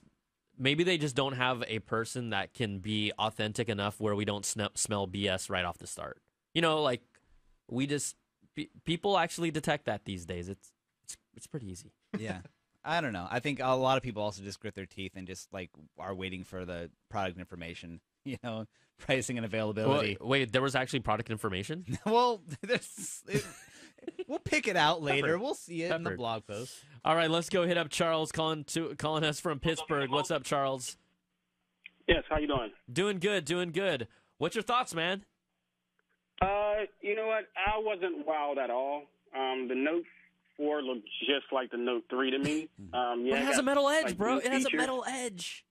That still wasn't going to make a difference to me. It's awesome. I like the Edge one actually better. And the watch, I'm still not. I don't wear a watch now, but I'm still trying to wait for a watch to wow me. So I'm still in that version right now too. Yeah. I think you're not alone. I think the only watch that my tastes are. I know my tastes are typically different from what most people like, but I do think the LG G Watch R, which is the round face, actually looks like kind of one of more of those outdoorsy kind of. I don't want to say chunky, but it looks rugged. But it actually looks like kind of a grittier watch. That's the best design I've seen so far, other than the Moto 360. I think the Moto 360 does look like a classical watch. It's a little too sterile for me, but it's the most exciting one. Here's the G Watch R. That one looks like probably the nicest real world watch design. And I've been saying this from day one. I said this before. To me, a smartwatch will convince me when it actually looks like a fashionable piece of technology. That screen changes. Yeah, that screen changes. Yes. And in addition to that, I believe that specific screen, the entire screen, all 360 degrees, is actually usable, where not too many people are familiar, but with the Moto 360, there's a section of it that actually doesn't light up because it has like a auto light type sensor and different drivers, so that entire screen actually doesn't illuminate. So, it's figuring itself out. It's interesting though that with smartwatches that we are still so fixated on like old style design. Like it's the stuff that looks the most like old watches, round faces, that get our attention more than the more futuristic, all screen stuff. And that, I personally just felt that way from the start. Like for me to wear a completely new piece of technology, that's a watch feels like it has to harken back to something. Yeah. That for me, that's just me. I could be totally Well, different. on the other hand, we've got like the Oculus Rift, and we're ready to strap a Note 4 to our face. You might be. Yeah, well, actually, I'm with you on that one. Actually, I'm more interested in the G Watch because I'm actually going to hold off and wait for what Apple says. Yeah, because if they absolutely. bring out something like the G Watch, because I'm more of an Apple fan, but I've been going on Android side, but I'm really digging the G Watch. I'm right with you on that one because I like a classier style, and that look is definitely where I'm looking at. Yeah, absolutely. All right, well, thanks for calling in, Charles. We really appreciate it, okay? All right, have a blessed day. All right, let's go to LeVar in Philly. What's up, LeVar? Yes, sir. I'm here, sir. Hello. I'm here. Hey, I got a question for you guys. Yes. My question is, with the Galaxy Note Edge and the Note 4 coming out, they always come out with different renditions, like a metal version or active versions. Do you think they're going to do something like that with the Note 4 and the Note Edge?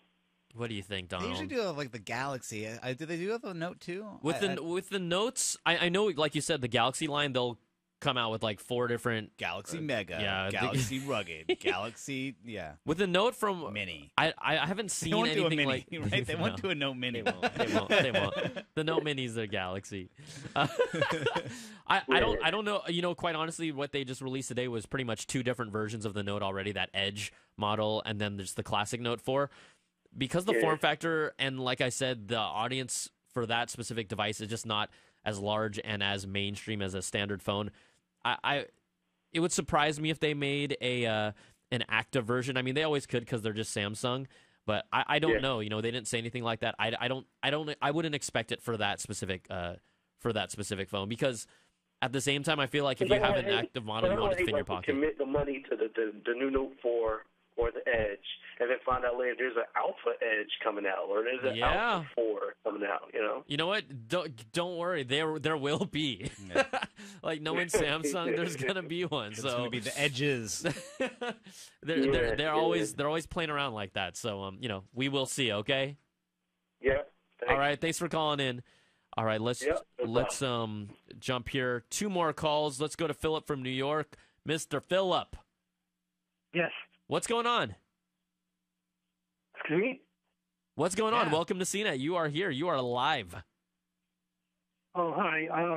I got a question about new Galaxy Note 4 and the features from Galaxy S5. Okay. Will they be available on Note 4? I mean, like fingerprint scanner, water resistance. Okay, so you know what? Philip actually asked questions that they didn't necessarily talk about, right. And now I have all the specs of the Note 4 here in front of me, and we do know, at least on stage, they showed that it does have a heart rate monitor. Mm-hmm. Again, I haven't seen the official stat sheet, but it is supposed to have a fingerprint scanner, USB 3.0. The camera has improved from a 13 megapixel to a 16 megapixel. It does have a 3.7 megapixel front-facing camera with that wider angle range. One thing they didn't talk about that's been reported is that the processor inside the Note 4, depending on your region, and this happened also with the S5, will be either a quad-core Snapdragon or an Exynos octa-core processor, depending. So, what are you highlighting over there, Steven? Oh, the processor, Note 4? Is that what you're talking about? Yeah. So, but he was just asking. 2.7 gigahertz. They didn't show the fingerprint scanner off at all on the Note 4, but from what I had read earlier, that it was expected to be in it. But again, if someone can confirm that to us, just let us know, and we'll see. But we probably won't be able to find that out unless our last caller tells us. Yeah, it does seem like, especially with a product that's geared towards the business professional. That Look at you using those scanner. note words again, geared. You've been dropping them all day long. They use the entire alphabet in all of their product names. I can't help. Oh, there you go again. You said alpha. The Galaxy alphabet. Yeah. Okay. Anyways, my point was made. They should have it. Darn it! But if they don't, then it's their loss. All right, let's go to our final call of the day. Terrence is calling us. Terrence, if you can turn down the volume on your computer, you will be able to talk to us, and we'll be all good. Okay. Hey, what's up, Terrence? How you doing? Good, man. What do you want to talk about? Earlier you mentioned Tim Cook, and I like your impression, by the way. Is it pretty good? That was spot on. Close your eyes. It's Tim Cook in living color, man. If you're Tim Cook, you're watching Samsung's Unpacked event about their next flagship device, the Samsung Galaxy Note 4, and then Apple's event is right around the corner here. What do you think he's taken away from it, or what do you think was their overall honest impression of the Samsung Unpacked event? Because I feel like I watch both events, and at times, more recently, it feels like Apple events have become just as scripted as Samsung's events. Well, Terrence, I've got to tell you. No, I'm not going to do. I will get my thoughts out. I do agree with you definitely on the scripted side. Quite honestly, Steve Jobs was such a great organic presenter that had passion. You could feel it. You could sense it. No one has been able to replicate that we have seen up to this point.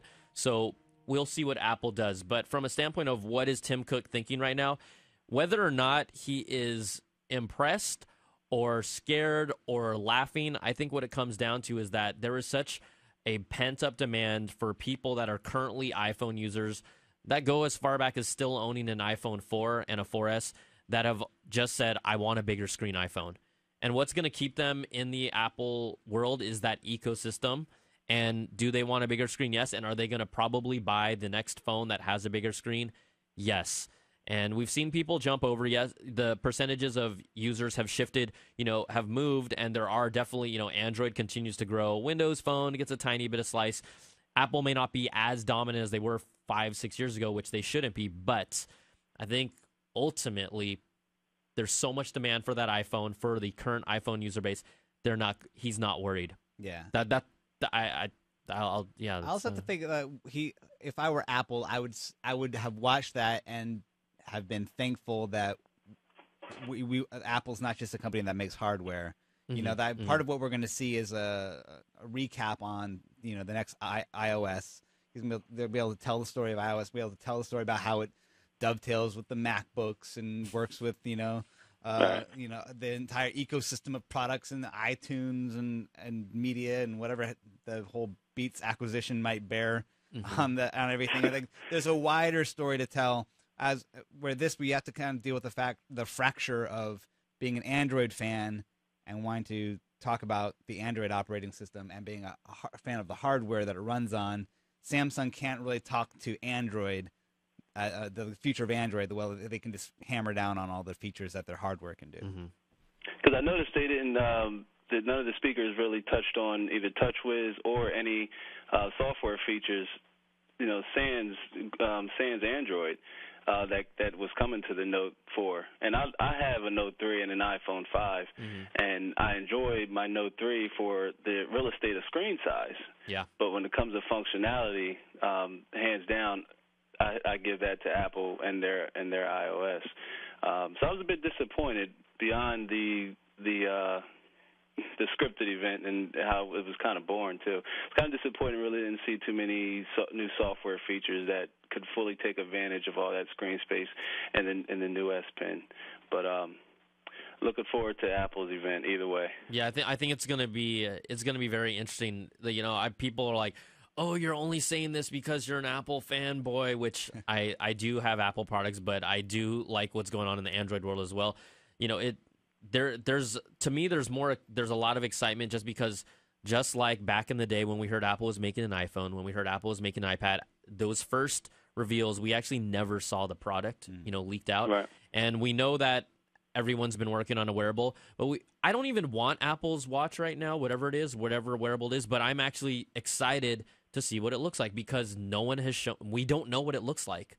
And to keep a secret like that is really hard today. And so I think it's going to be interesting. And then one other point, when you talk about this, when you mentioned the whole scripted nature of the presentations now, and because there are people that, aren't as talented, I've always also said, people have been complaining about the past 2 years about Tim Cook as a CEO. I'll judge Tim Cook off of his first new product release that is under his regime. So this will be his very first new product release. What about iPad Mini? Well, that's just a smaller iPad, but I'm talking about like a whole new product category. Yeah, okay. Right, that people are asking. So will Tim Cook be the main presenter for that? We will see. A lot of times Phil Schiller has done all the hardware, but if they want to dovetail with this ownership of like, all right, this is under Tim Cook's regime. Maybe they'll get Dre out there. Maybe they will. Don't forget about Dre. Don't forget about Dre. So we will see, and we will save all this commentary for September the 9th. I know you guys are going to be out here in droves. So, Terrence, if you watch that with us, my man, please call in. We'd love to hear what you think on that, too, all right? Will do, Brian. I love your Apple by Web series. Love it. Big thanks. fan. Appreciate it a lot, man. All right. So, all right, you guys. Oops, sorry. You're about to say he loves top 5, too, and you cut him off. Did he? No, Terrence? he's about. I love Stephen Beacham, and then Donald. Yeah, you're all right. You're all right, Donald. I'll take it. It's all right. So, thanks for everyone for watching here. That wraps up all of our coverage. Again, just stick with us at CNET. We have everything hands-on, first looks, reviews, impressions of everything that Samsung announced. We also will have Sony's streaming event. We will not be here, but Sony will be doing their own keynote at IFA. We'll be showing that off here. Sorry, with a live blog. And just thanks to the CNET UK team out there. Again, September 9th, we're going to be here in the house. Donald Bell, thank you very much. You're welcome. Brian Tong. Stephen Beacham. Howdy. Thank you very much. Bye, everybody. All right, we will see you guys next week. September 9th. Be there. Peace. See ya.